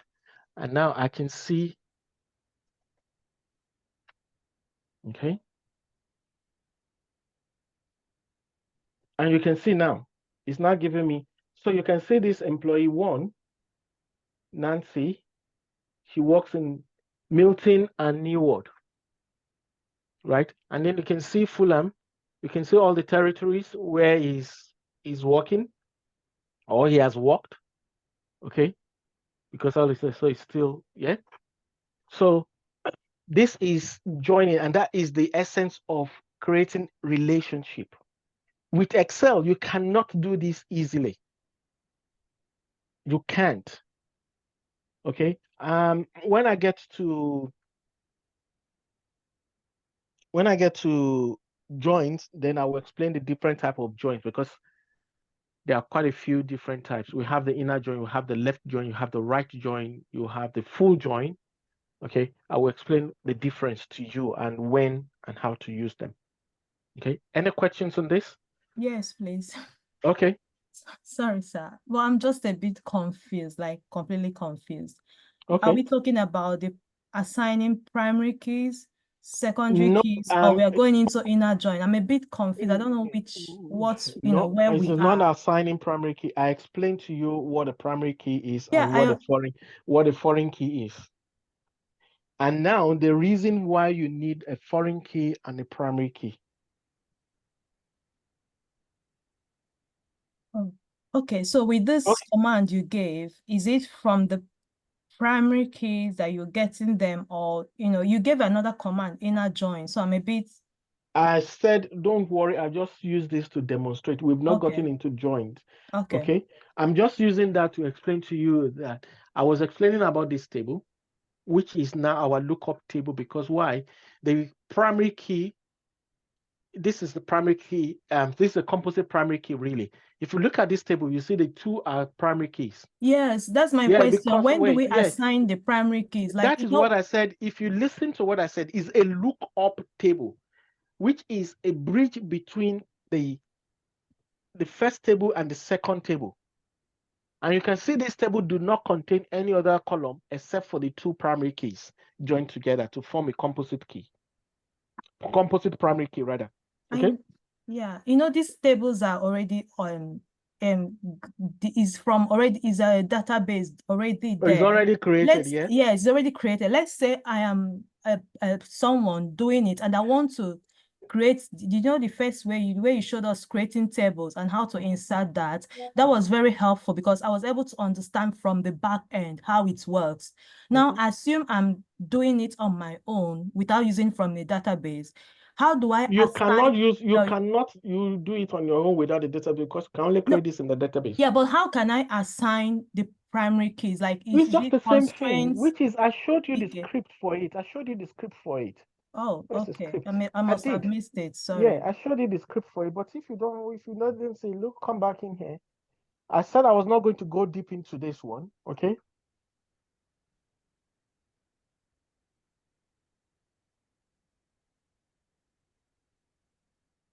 Okay. Look at it. Create table, right? The name of the table, territories. And then it brought in this. Yes. Okay. I can see that, yes. Yes, and it brought in that. That's all. And it says constraint, which is for this table as well. And then you can see here it is the two together. Okay. All right. And then you see here on primary. Okay. And if you come in here, you see this is now saying foreign key from employees territory, which is this table, to the employees table. And the foreign key is what is specified here, which is this. Oh, this is what I'm looking for. Yeah, thank you. Wait. So that, and then it's doing the same thing from employees territory, which is this table, to territories, and it is that, the territory ID. Okay. Even if you are not creating table in your work as a course of your duty, right? Most of the time you may not be creating, if you are not creating a data warehouse or something like that. What you'll be doing is you'll be writing script, but the same basics, and that's why I'm explaining this, is the same thing that you will use. Because why? When you are writing your script, like I've just written my script here, right? Like I've just written this, you need to understand the relationship between different tables. Like now I wanted the territory in my query, but the employees table do not contain the territory. And I said, okay, I want the territories, but you now go to the territory table and you find out that there is no relationship between the territory and the employees table. So how do I join the two together to get the the combined or the combination of the two tables that I needed. Okay, so you need to understand that you now go to your database and you begin to investigate to find out what is the relationship. Normally, but I'll tell you, it's not well, it's supposed to be the standard, but most organizations don't do it. You should have what is called a database document, right? You call it your data dictionary or whatever. You will tell you the relationship, or you have your schema diagram. It will tell you the relationship between tables in that database, how they link up to each other.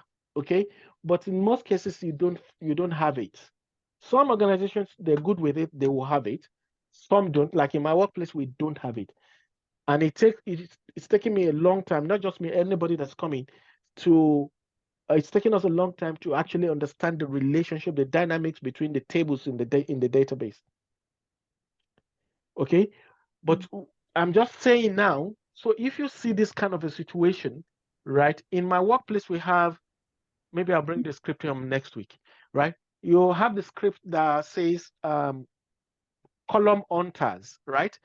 Which is, if I go, I'll execute that query, and that query will go into the database and go and search for, say for example, I'm looking for employee ID, right? Or territory ID. I just put in that column I'm looking for, and it will go in and return back to me a result set of all the tables where that column or that name exists. Okay, and with that, I can be able to figure out what is the relationship between the tables. If I have done that, right, it will have returned back to me that employee ID exists in employees table and also exists in employee territory tables. Table. And then with that, I know, okay, there's a relationship with that. And then I'll probably, when I go in to look at the employees territory table, oh, okay, there's a territory column here. So that will take me to the territories table. Okay. Thank you, sir. Okay, we'll go into the what is called the joins, table joins later on. Okay.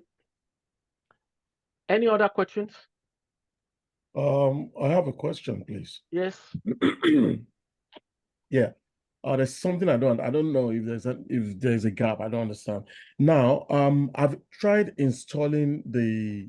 Don't ask the installation question now, please. Let's leave it to the end. No, that's not even the problem. The issue is I've installed mine, but I don't have access to all this information. Is this information peculiar to you? That is why I said don't ask. This is still part of the installation question. We were going to install the database. I've sent you that database, which is the Northwind, right?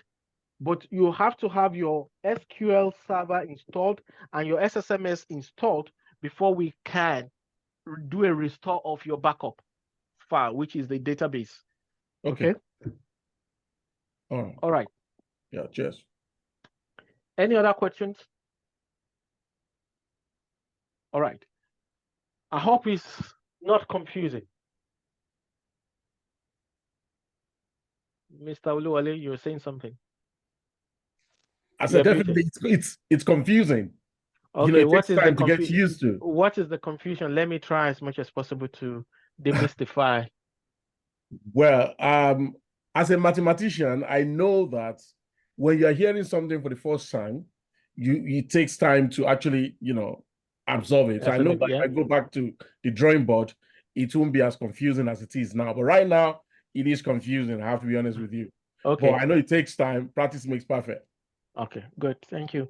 You're welcome. Yeah, Yinka, just in support of what the last speaker said, it's not that it's confusing, but because you're used to the applications you install here, and you go to the tables, the way you click them and then bring them forward to do the SQL commands is confusing, because even though we have installed it, we don't know how you get in there, how you get these things out, how you create it, how you insert it. Because you don't have, you have installed the. No, I have installed everything. Yeah, wait. You have installed. Let me go back a little bit for you to understand.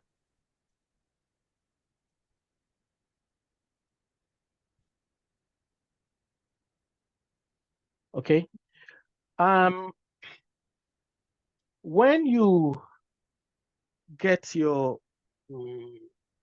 Microsoft. I hope you're seeing my screen.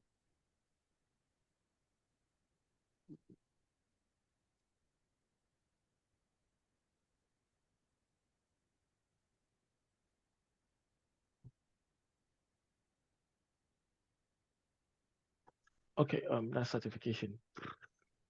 Okay, wait. If I can find it here. SQL. Okay. Even it's still going to show me this. Okay. Let me see if I can use this.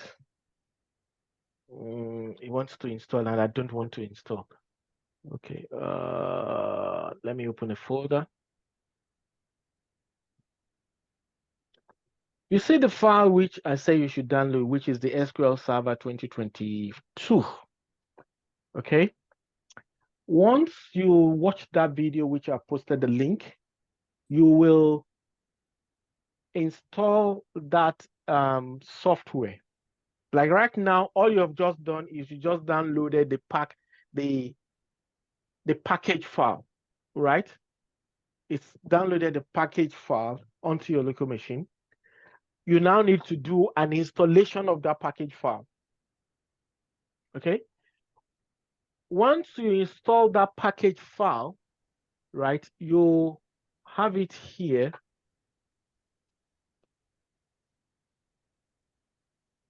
The SQL which you have installed, if you look at it, you'll have, like here, that is my SQL Server installation on my laptop now. If I open this, these are the files which that package file I've installed on my machine now. Okay, and this is now my database SQL Server engine, which is installed. But the funny thing about it is that I cannot actually access this application directly. I still need another application to access that application for me. Okay, and that application is now my SSMS, which is this one. And this is my SSMS. Okay, so what this does is that if I click like, okay, let me close this. Do I need this? Let me see what I need and what I don't need, and then I'll close it, and then you can see. Okay, I can afford to close this. Let me close this. I'm not saving anything. Close. Wait 1 second. The transaction is still going on. Okay, report. Yeah, what I'm trying to say is that I've installed both applications. I'm trying to explain it to you in a layman's language so that you understand the process. Okay. Okay. No, I don't want to. Okay, now I have closed my SSMS. Okay, this is my SQL Server, which is installed. You can see here, program files, right? Microsoft SQL Server. And this is my SQL installation. But I cannot still access it. It's an engine. I need an application, another application to talk to this. And that application is the SSMS, which I said you should also install. So if I come in here and I type in SSMS, and this is my SSMS, you see, SSMS means SQL Server, the first S, the second S, M, and then S, SQL Server Management Studio. If I click on that, this is now the application that talks to this one which we're seeing. Okay, it should have it opened. Okay, it's bringing it. Let me bring it. That is it. You can see SQL Server Management Studio. It is opening it up. And this is what you will get initially. When you open it up, this is what you will get. This place, the one blue here, will be blank. So what you need to do when you get that is that you click on the drop down, this arrow here, where my mouse is, click on it, and then you will see your own, sorry, mute yourself, please. You will see your own SQL Server install name. you will see the install name, okay? And then you can click on it. In my case, because I've already done this, so it's already there. And then that comes on. And then what you do, you can see here, it says connect. So this software is connecting to that other software via this name. It says server name. You can see that. And then here you make sure also that you are selecting database engine, because that SQL server you are installing is just not a database engine. You have other services as well. Like you have analysis services, which we're not going into. We have reporting services, we have integration services, and you have the Azure SSIs as well. Your concern at this time is just the database engine. So that is what you have. And then here you have, I guess through the your installation as well, you will have selected the user, which is going to be your current user. That is your login into your laptop. Is going to take that login and append it to apply it to this server. So you just select Windows authentication. There are many other authentication types, but the one you need is this one, Windows authentication. You can see the other ones here. Don't worry about those ones. The one you need is just your Windows authentication if you have followed the process. And then you do and then you click on connect. Now what it's going to do is going to connect to the server, which I said you cannot actually access directly except through this software, the SQL Server Management Studio. And then it's going to go to that server based on it. Say, okay, I want the database engine bash of this server, and this is the server name, which is the one which you have created, and I'm using this as my my login details, okay, my authentication, and then you click on connect. Once you click on connect, it's going to go to that database server, and the database engine, you can see the name, which is the name of the connection, which I've done earlier. And here you can see all the databases. When you come to the databases here, you click on it, you will not see from here to here. You will not see these ones from here to here. The ones you will see is from the DWQ to system databases. And the reason is that these ones from the DWQ up, they are the default databases that comes with every installation of SQL Server. They are the default installation that comes with every installation of SQL Server. Okay, you don't need to worry about them. And then what we now need to do is to now do a restore of this NotWin database, which I am using. This NotWin database, which I am using for this training, is now to do a restore, which I have sent you the file, which is that notwin.bak. And like I said, the BAK stands for backup. Okay, so I've sent you the backup file, which is taking a copy of this old NotWin database, and I've shared that copy with you. Okay, so when you get that, what you do, which I don't mind taking you through the next class, is that file goes into your download folder like this. You will find it in your download folder, notwin.bak. What you do is just copy that file, right click and do a copy. Okay, right click and do a copy. And once you do the copy, come back into my PC, this, and then you go to this, my folder, and then you look for SQL Server. This is my SQL Server.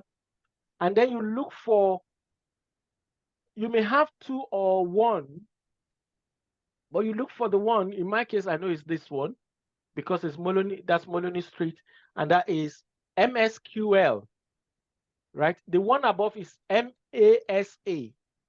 You're looking for the one with the MSSQL, all right? Yours may be 19 or maybe 22, depending on the version of software you installed. And then you double click this one, you click this one. I will take you through next class. You double click this one, and then you can see my Northwind, and then I paste it in here in this folder which says backup. I paste it in here, you can see the file in here. Okay, now I want to restore this on my machine. You see, I'll leave this one open, I'll just put it to the background, and then I come in here, I right click, and I say here, I'm not doing a new database, I'm not doing attached database, I'm doing a restore database. Click on restore database. And then here I have database and I have devices. I don't need database. You will think it's database. No, it's not database, it's device. And then I click on device. And then here, the ellipsis here, this one, click on it. And then here is a file. Yes, I click on add. And then you can see it's taking me to that folder, which is this folder here. Which is this folder, right? It's taking me to this folder. You can see the files I have it is not showing this one because this one do not have the BAK extension, right? It's only showing me the one that has the BAK extension because it's a backup folder, okay? So what I'll do next, let me minimize this. What I'll do next is click on this, select that.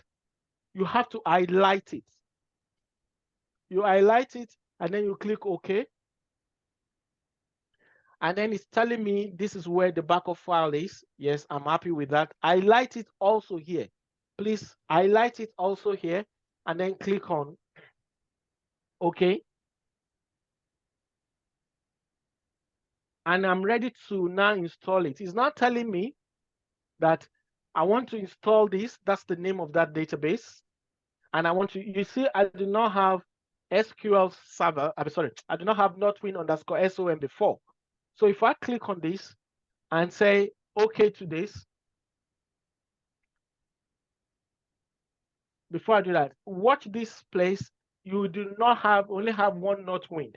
By the time I'm done, we'll have two. Okay, and then I click on OK. And what it's doing is now restoring that database. It's because it's a small database, it's done completely. It says it's fully restored, and I click on OK. Before you can even see it straight away here. And then you will get this on your machine. Then you will be able to do what I am doing, which is like all the tables and everything. Okay? Yeah, we need to install that. Yeah, yes, thank you, Yinka. I have got to this point where you stopped. Now, what I'm trying to say is when you go to the tables, like you're doing the SQL statements, when you go to the tables, you click tables, you bring out the table, it will show you a table, not the QL statements. This is the tables. These are the tables, like in this one I just installed now. Yeah, if you double click on it, it gives you the tables. Why do I double click? Yeah, this is the table. Yeah, this is the table definition, and then you see that's for this one, and then you click on columns. These are the columns within that table, the properties within that table. Okay, I don't think. Okay, I will check. Don't worry. No, you should have it. Once you have the installation, you will definitely have it. Okay. You will definitely. Okay.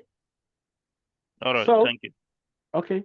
So, and the statement which I was creating, right, is, say for example, I want to query one of the tables here. I think I went through the select statement with you last week. Did I? Yes. Yes. Yes. So if I want to see what is, let's use this the products table. If I want to see what is in the products table, I type in select star. I don't want to list everything, and I want to put in the table name. In this case, is the product. Okay. So what I'm saying is go in and fetch me all this star means all the columns and all the rows, all the columns and all the rows from this table. Okay. And it's gone there and it's fetched me everything. I have 79 rows in here. I have 79 rows, and how many columns? 1, 2, 3, 4, 5, 6, 7, 8, 9, 10. 10 columns and 79 rows. Okay. Well, let's me go back to my script.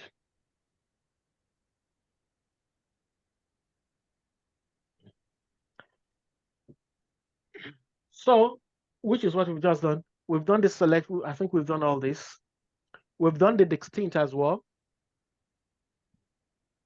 Yes, we did it last week. We did the distinct last week. Okay. Are we done the where clause? Yeah, we did the where clause. Yes. I remember that. Yeah, we did the where clause.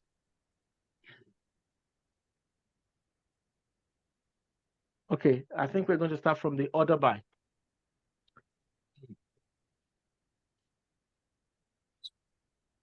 The video for last week has been posted on the YouTube channel, so please go and watch it. Can we have 10 minutes break, please? Yeah, we will. Okay, that time is gone. Oh, okay, let's have 10 minutes break. We'll come back at 2:55. Okay, 10 minutes. All right. Thank you. All right. Thank you.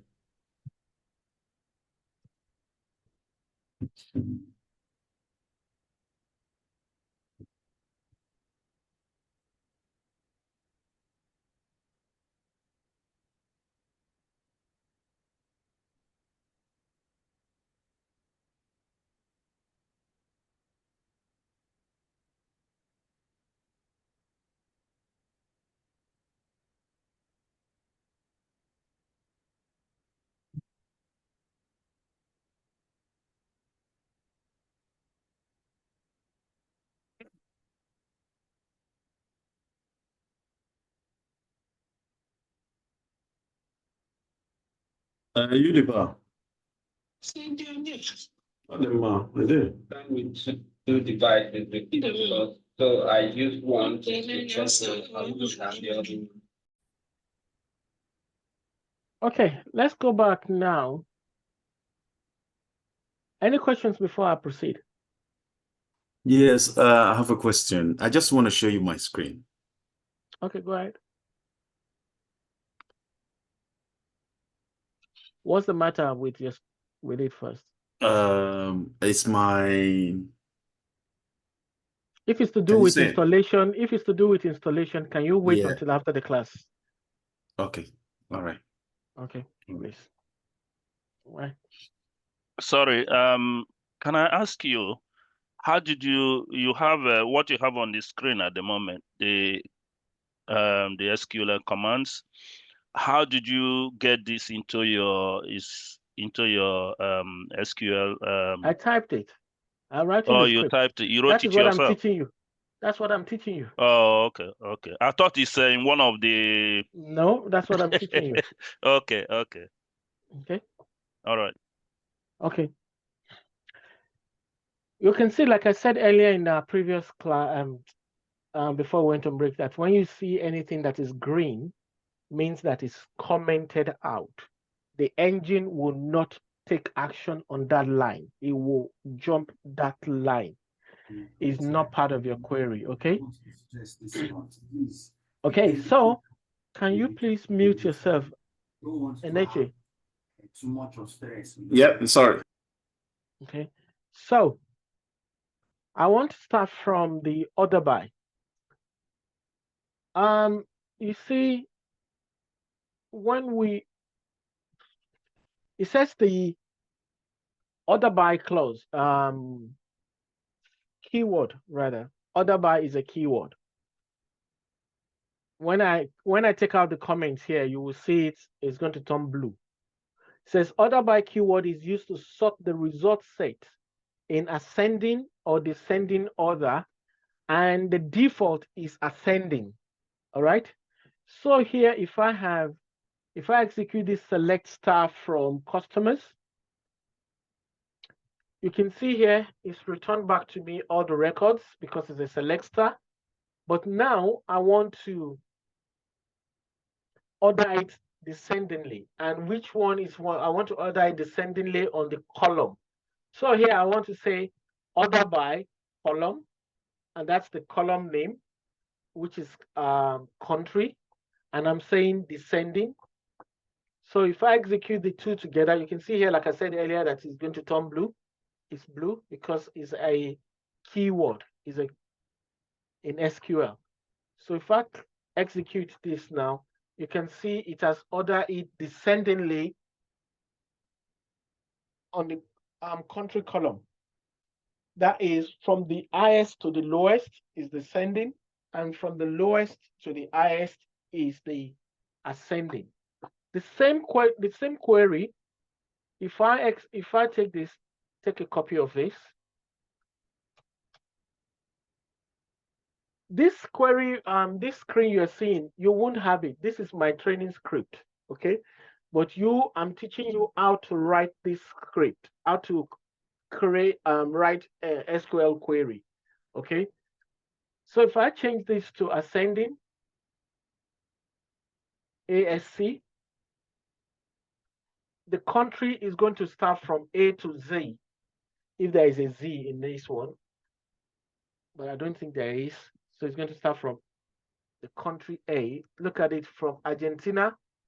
And if I scroll down, Venezuela, which is V, which is the last one here, is going to be the last. So you can see the comparison. Sorry. Okay. See the comparison. This one is descending and this one is ascending. And one other thing which I can do is I can take out order by country. If I take that ASC out, I didn't put ascending, I didn't put descending, and it says here, it says the default is ascending. It's going to return to me in ascending order. And you can see I didn't put ascending, but it's returned back to me in ascending order. Okay, but there's another way to write this same query. So instead of me specifying the column name, I can specify the column number. So country, I'll start counting from here. It's 1, 2, 3, 4, 5, 6, 7, 8, 9. That is my column 9. So if I come here and say, which is the same thing I've written here, I can now say, take that out. I can now say by 9. My column 9 is my country. What is happening? Order by, yes, what did I do? Why is it out of range? Oh, sorry. Because of, if I done it, no, let me do it here. Because I'm losing the whole lot. So if I do a 9 here, then it's the same.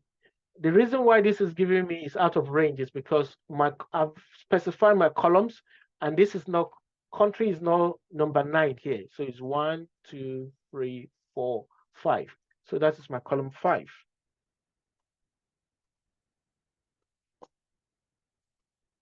And you can see here. So if I want to arrange it in that order, and I can still specify additional sorting order. So I said, okay, I sort it first by country, and then within the country, I can still sort it. This one is not making any difference, but look at Brazil, for example. I want to sort even this ones by the city. So, and I know my column, I'll put a comma there. I can type in city, or I can type in the column number as I want. And then you can see Brazil, it has rearranged it in the right order. And if I do, I can now say, okay, I want this one descendingly. And it's going to change that for me as well. And then you can see it's changed that over. Right? If I don't put that, look at where Campinas is going to be. It's going to be at the top. And then you can see campaigner is at the top because it's now doing ascendingly. All right. Okay, let's go to the next thing we want to do. You can specify here. You see, I'm doing here the product.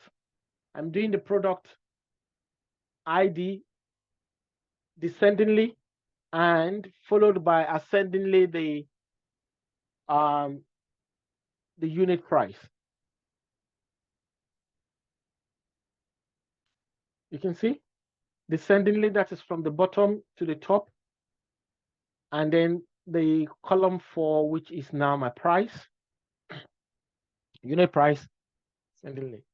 Okay, so there's quite a different variants you can use. Okay, now let's go to our operators.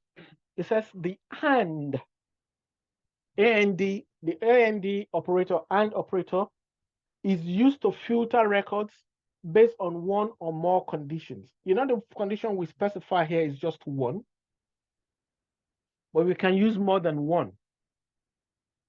Like if you want to return all customers from Spain that starts with the letter G, okay? And operator. So here we're saying select star, which is select every column, every row from customers. But now we're not saying, no, wait, apply a filter where country equals Spain and company name like, okay?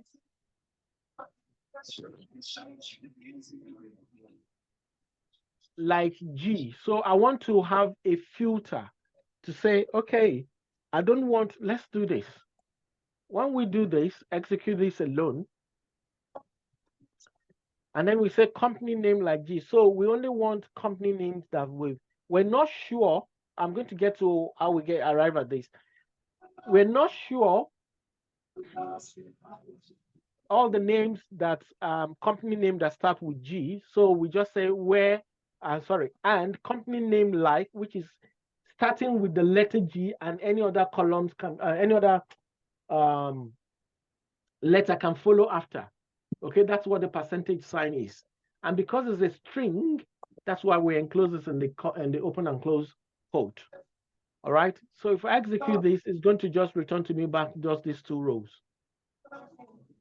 And you can see that because they all start with G. This one starts with, this is Galleria and this is Gudos. So, right?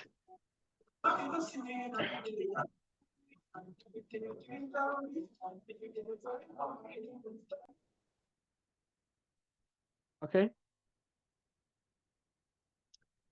And here we're saying the AND operator display a record if all the conditions are true, which is the OR. So we have two operands here.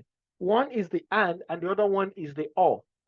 The OR returns or display record if all the conditions are true. Okay. So here we're saying select, please stop me and ask questions if you're confused. Select all from the customers table where the country is Spain and the company name like G, which is just this comment here, or the company name like N.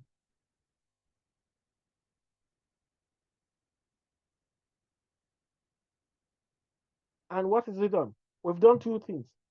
We've done and or. When you use the and, it will return back to you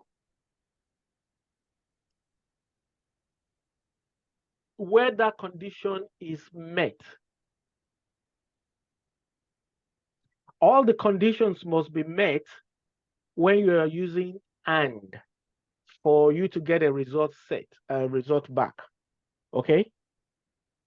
If all the conditions are not met, you will not get, it will return back a blank. But with the OR operator, it will return back to you if part of the conditions is met and not all of the conditions. is part of the condition is met, right? Then we'll return back the result, a result set to you. And that which is going to return back to you is just the conditions that are met. So the conditions that are met will be returned back. The ones that are not met will not come through. That's the difference between the AND operator and the OR operator. Okay, it says like the like operator. The like operator is used in a where clause. It is a wild card. And what I mean by that is that it represents any character. And the character we use to for our wild card is the percentage sign or the underscore. Okay, the percentage sign represent any length, any number of characters, right? While the underscore represent just one character. Okay. The percentage sign, I repeat, represent any number of of the characters missed, right? Any number of characters. But the underscore represents only one. Only one. So here we're saying select star from customers where company name starts with B and any other character may follow. Any other character may follow. So execute that. You see, it's a company name. Under company name, you see, we have 7 records returned back. And you can see all starts with B, but different number of characters follow after the B. Okay? And that is not taking into account the second part of the name, is only taking into account the first part of the name, because we're saying it starts with a B. Okay? If we want to say start with an S, but we can't do that because that's the full name. We can't do that. So it's either start with a B or we can actually get the name we want. And filter for the exact name that we want. Sometimes if I want anything that starts with BE, how many starts with the BE? Okay, let's look for the one that starts with the BL. We just want the one that starts with BL. So what we can do, we can say start with BL. It's going to now filter this. It's going to look for all the names that starts with B and followed by L and any other character that follows. Okay. And it's going to return back.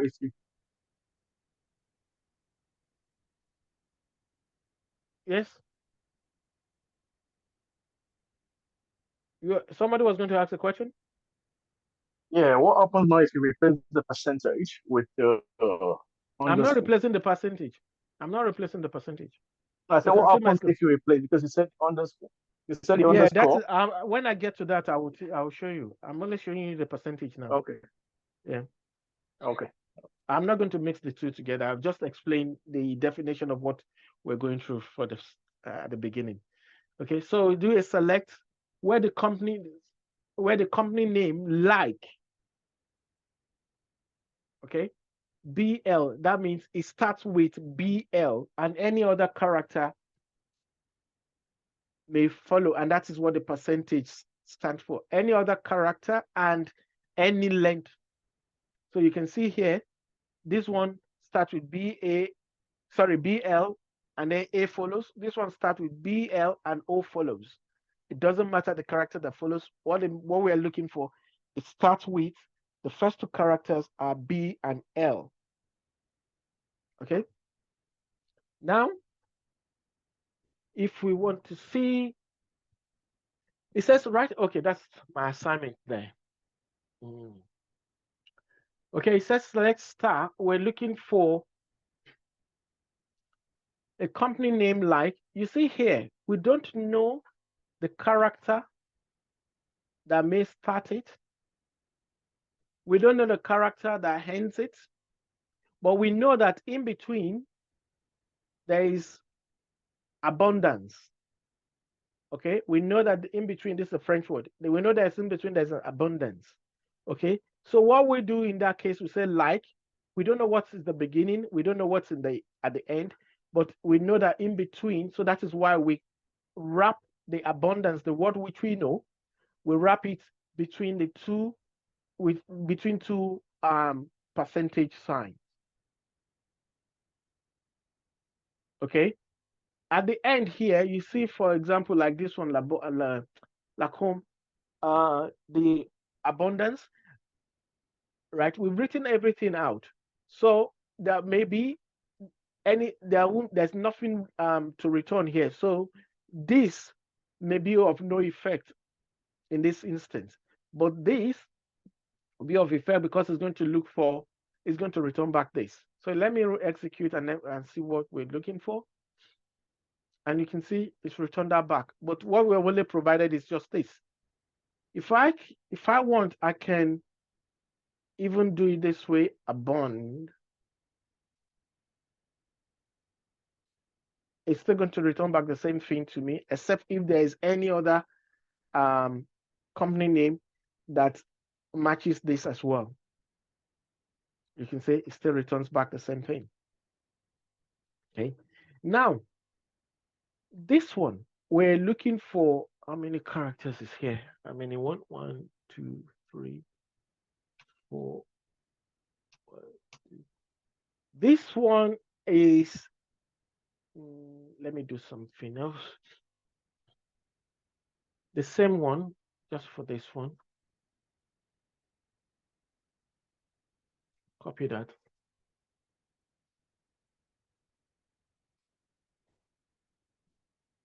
This same one, I want to say, okay, I know I don't know the first character, LL, sorry, underscore, is LL, and it's followed by, no,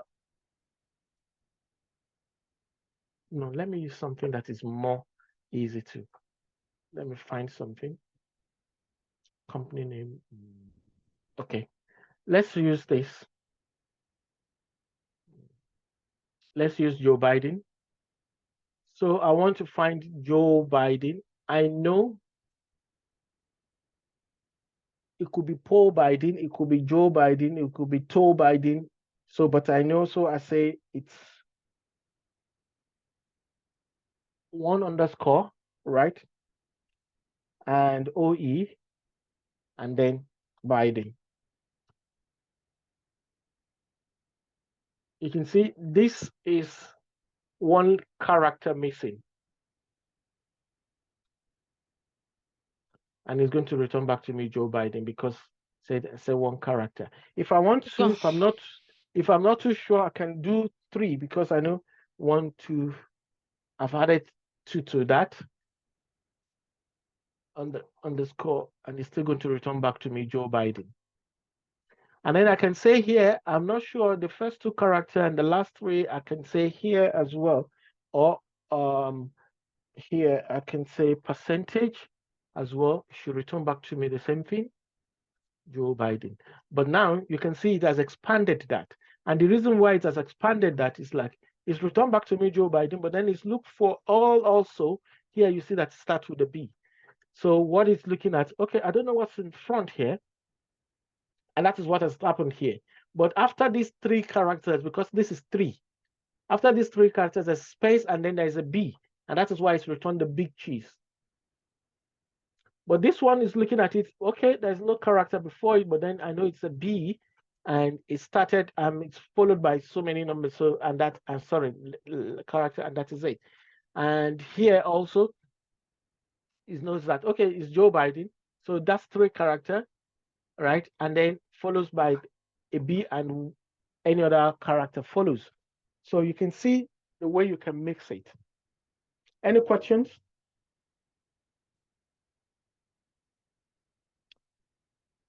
Okay. I've done this one. We've created a table here. Now I talked about aliasing. Says SQL aliases. SQL aliases are used to give a table or a column in a table a temporary name. It is used to give a table or a column in a table a temporary name. Aliases are often used to make table names more readable. An alias only exists for the duration of that query. So what this means is that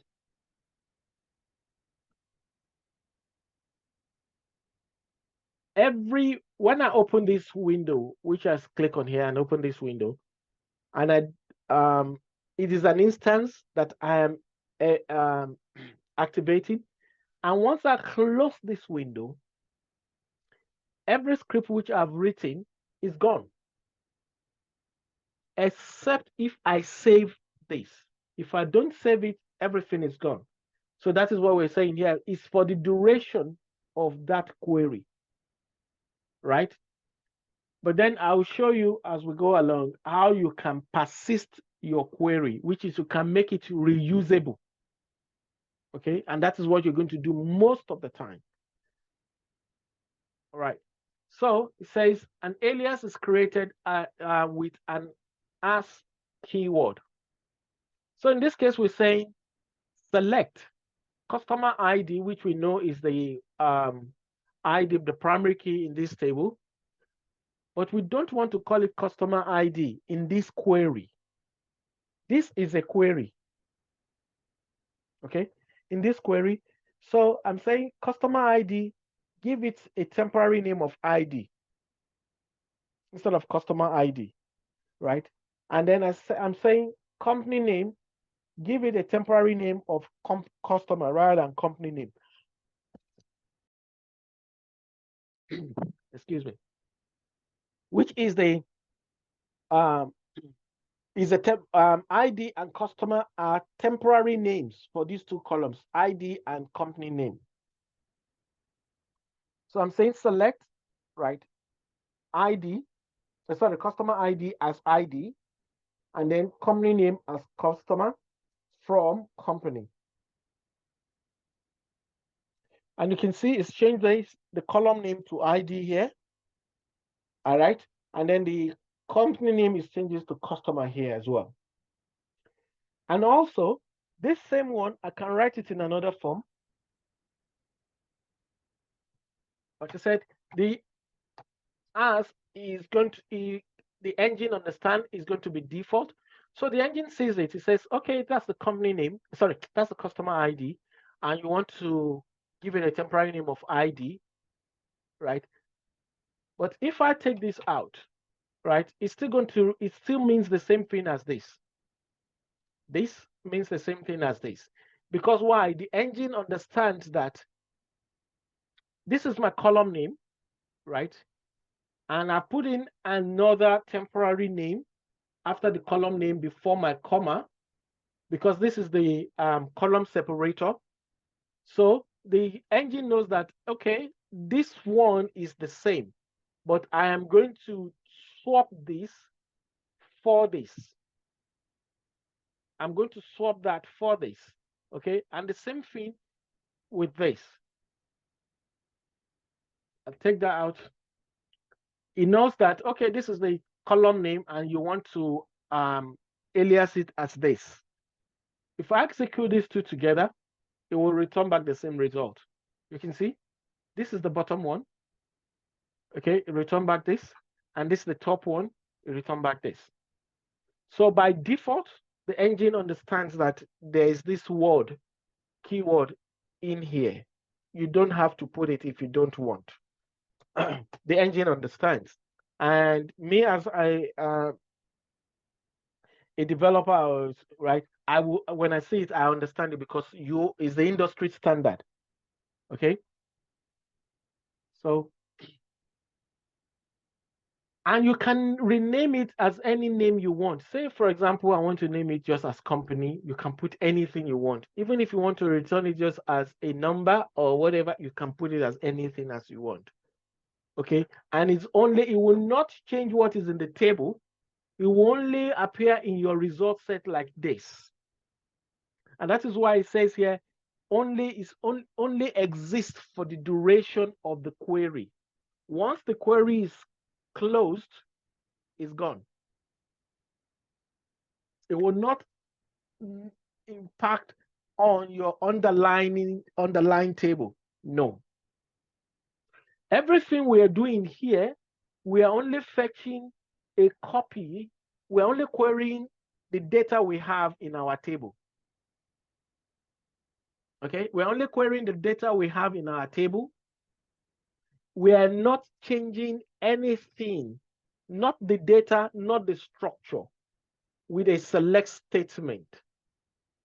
When I get to the other classes, I will show you how you can make changes to the data in your table, but not the structure of your table. Though you can still make changes to the structure of your table, but that is out of the remit of this class.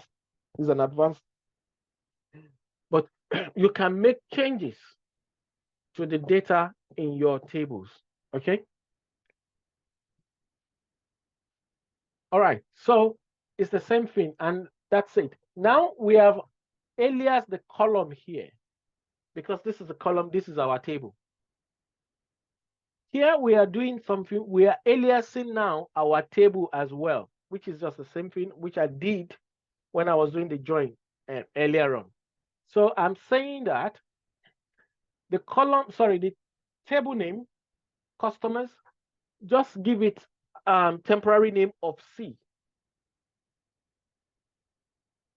Okay? Just give it a temporary name of C, and that is what I have done. But then here I have also not just done for the table, I've also done for the columns within the table. So what I'm saying is this table, which I've highlighted here on the left, this table temporarily in this query represented as C. Okay? And this column temporarily in this query represented, instead of this column, this one, customer name, company name, represented as customer, right? And customer name, right? And company name. And then contact name here, we say, okay, represented as contact person.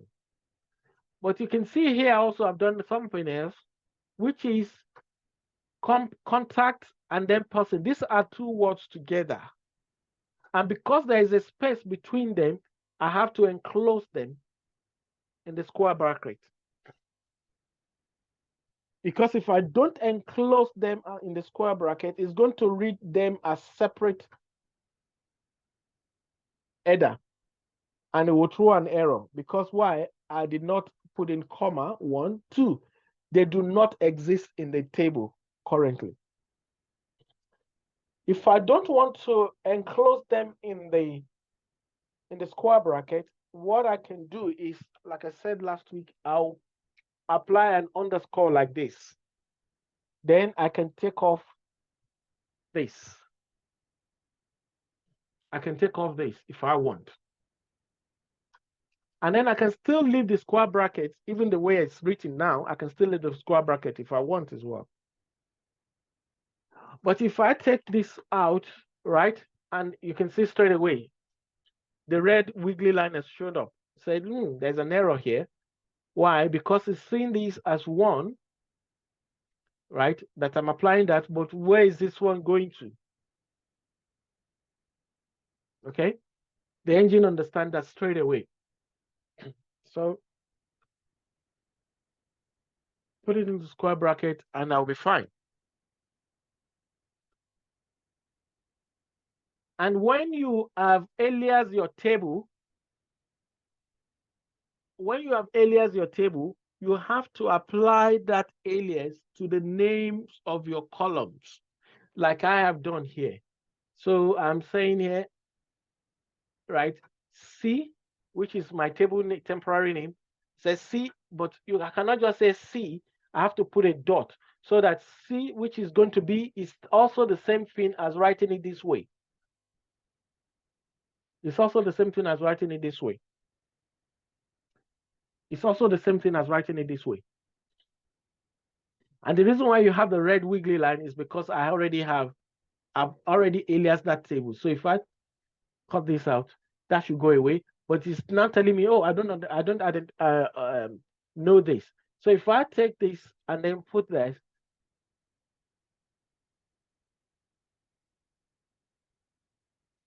then it will then it will identify, you recognize it rather. So you see, there's no more red wiggly line. But you see, having to write it this longhand, if the name of the column or the name of the table is long, you can imagine how cumbersome it will look. So to make it easy, that's just why you use alias for your table as well. So if I execute this, it's going to come back, right? You can see straight away, you identify, it says column, this is my table name, dot my column name. The table name, dot my column name, okay? And it's also the same thing as when I put this as C, it's going to give me the wiggly lines, and then I can come back here and then I take off. You understand? And you see what is strong? Okay. And this one. And you can see the wiggly line is gone. And you can see I have a small c here and I have a capital C here. It does not matter. It's not case sensitive. Okay? This is not case sensitive. It's going to return back to me the same thing. And if I change this to, like I said, you can look at the difference, right? You can see it's joining together the name, contact person. Okay. Any questions? All right, let's quickly move on. Our time is fast spent. Let's look at concatenation. And concatenation is just which you do in Excel as well, is when you are joining columns together to form one pseudo column. So in this case, we're saying select company name. Then we want, let me do a select star for you to see what we're talking about.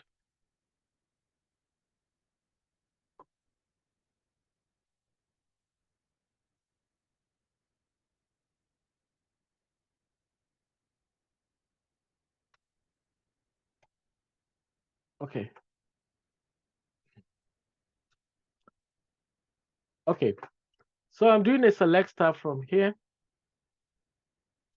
And here we have the address in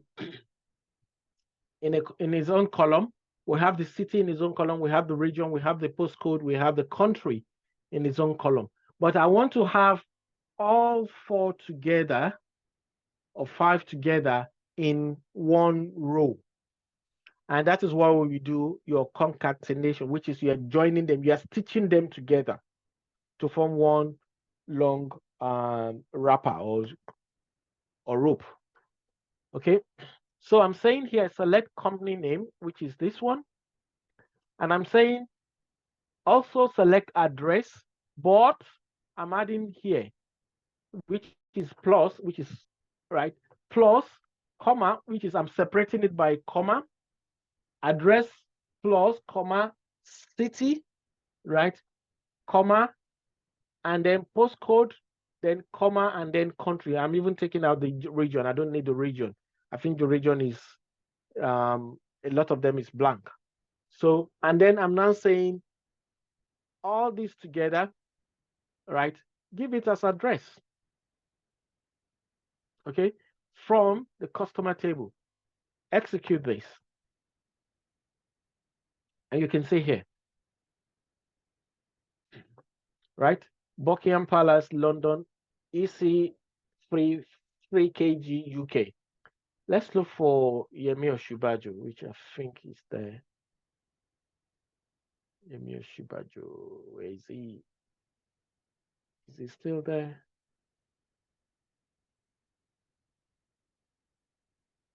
It's not there. I don't know why. Okay, I saw him earlier.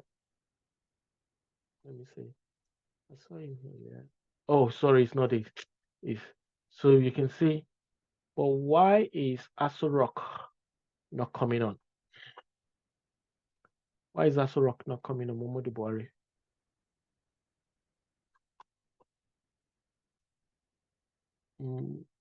Aso Rock is not coming on. So why? These are the kind of things you'll find. And why is that?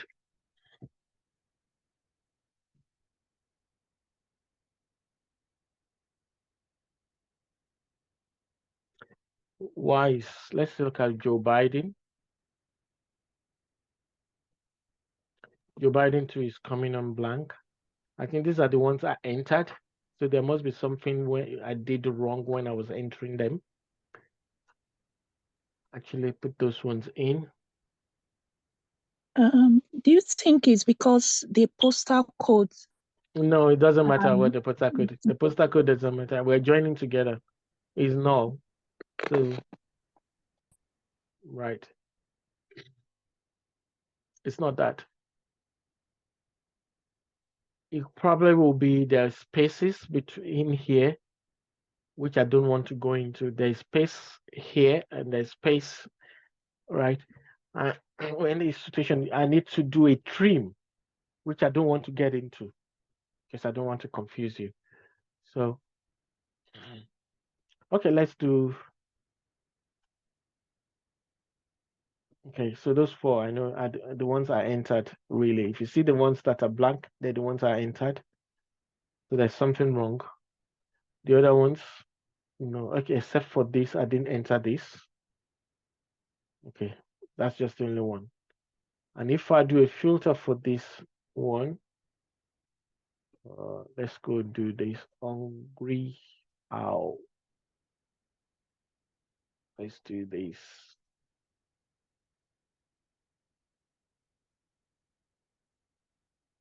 Hungry. Let's just do that. Let's see what we get back for that. Okay, hungry owl. This one. The address is there. Yeah, you may be right because this is null.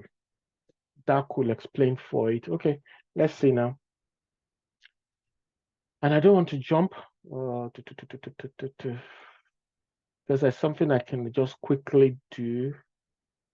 Okay, let's do something where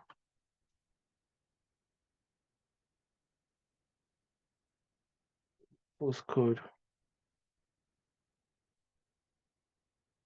is not null. Okay, and then it's going to return back. There shouldn't be any blank then. Okay, so we've taken out where the postcode is not null. So I think the postcode is what is affecting it. Okay, but I will come back to this when I'm taking you through what we call the insert or update. No, that's the update statement. Okay. Okay, let's quickly finish up with this one. So we can do that. We can concatenate. Let's do this one as well, concatenation.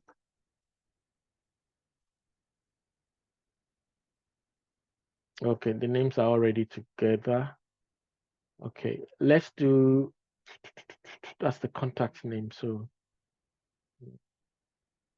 okay, let's do this and the title here together. Okay, so I want to do that. I will do plus, right? And then do I want to separate it by comma? Do I want to separate it by space? I will put in into, because comma is a string, I'll put it with my comma, sorry. I'll put my comma wrapped within my quote. And then I do another plus, and then the column which I want to add, in this case, is the contact title. Contact title. And I want to name it as customer. Let's give it customer. Okay. That's it. So now what we're going to get this name and the title together, separated by comma. But you'll see something. It will not show Muhammad Buhari because I'm doing a filter. Okay, and you can see Charles didn't. Okay, Charles, you see, is come back as king, but you can see it's so close up together. So to put in the space between them, what I need to do is that I will put in more space between here, this, and here. I'll put in a bit of space there, and then it should undo that. It's still not enough. So what I probably will do is put in here another space, and then I should be able to undo that. And you can see it's put in the space. So if I want now, I will do it the other way around. I will do it after that, a space. And then you can see now. So you can see this one, sales rep, and that's the owner, and owner, sales rep, around the on sales rep, and then other administrator, and so forth and so forth. Okay. Any questions?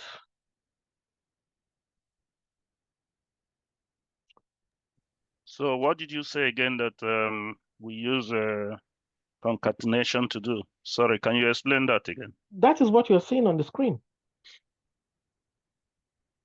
You use concatenation to join two columns together, two or more columns together. Okay, thank you. Okay. Any questions?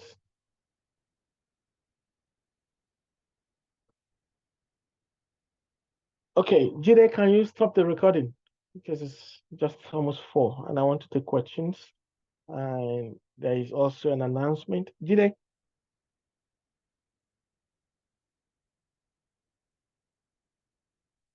It's not there.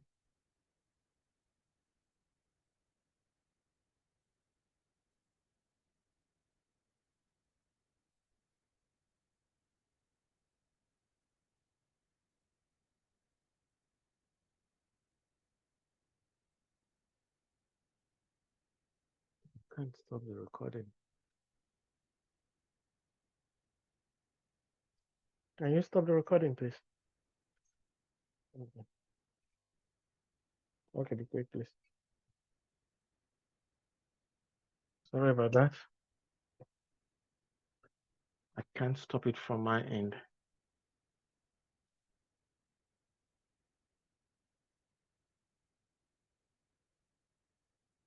Yeah, I can also post it. Okay. Oh, good. I can do it now. Okay. Yeah. So,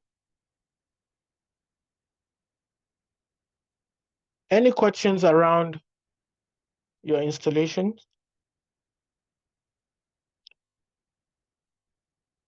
Unmute yourself, please. Yes, I do. I have questions about my installation because I think it's not really connecting to the server. Okay, hold on 1 second. Yeah, there is a bit of a change to our timetable. The class is still get recorded though.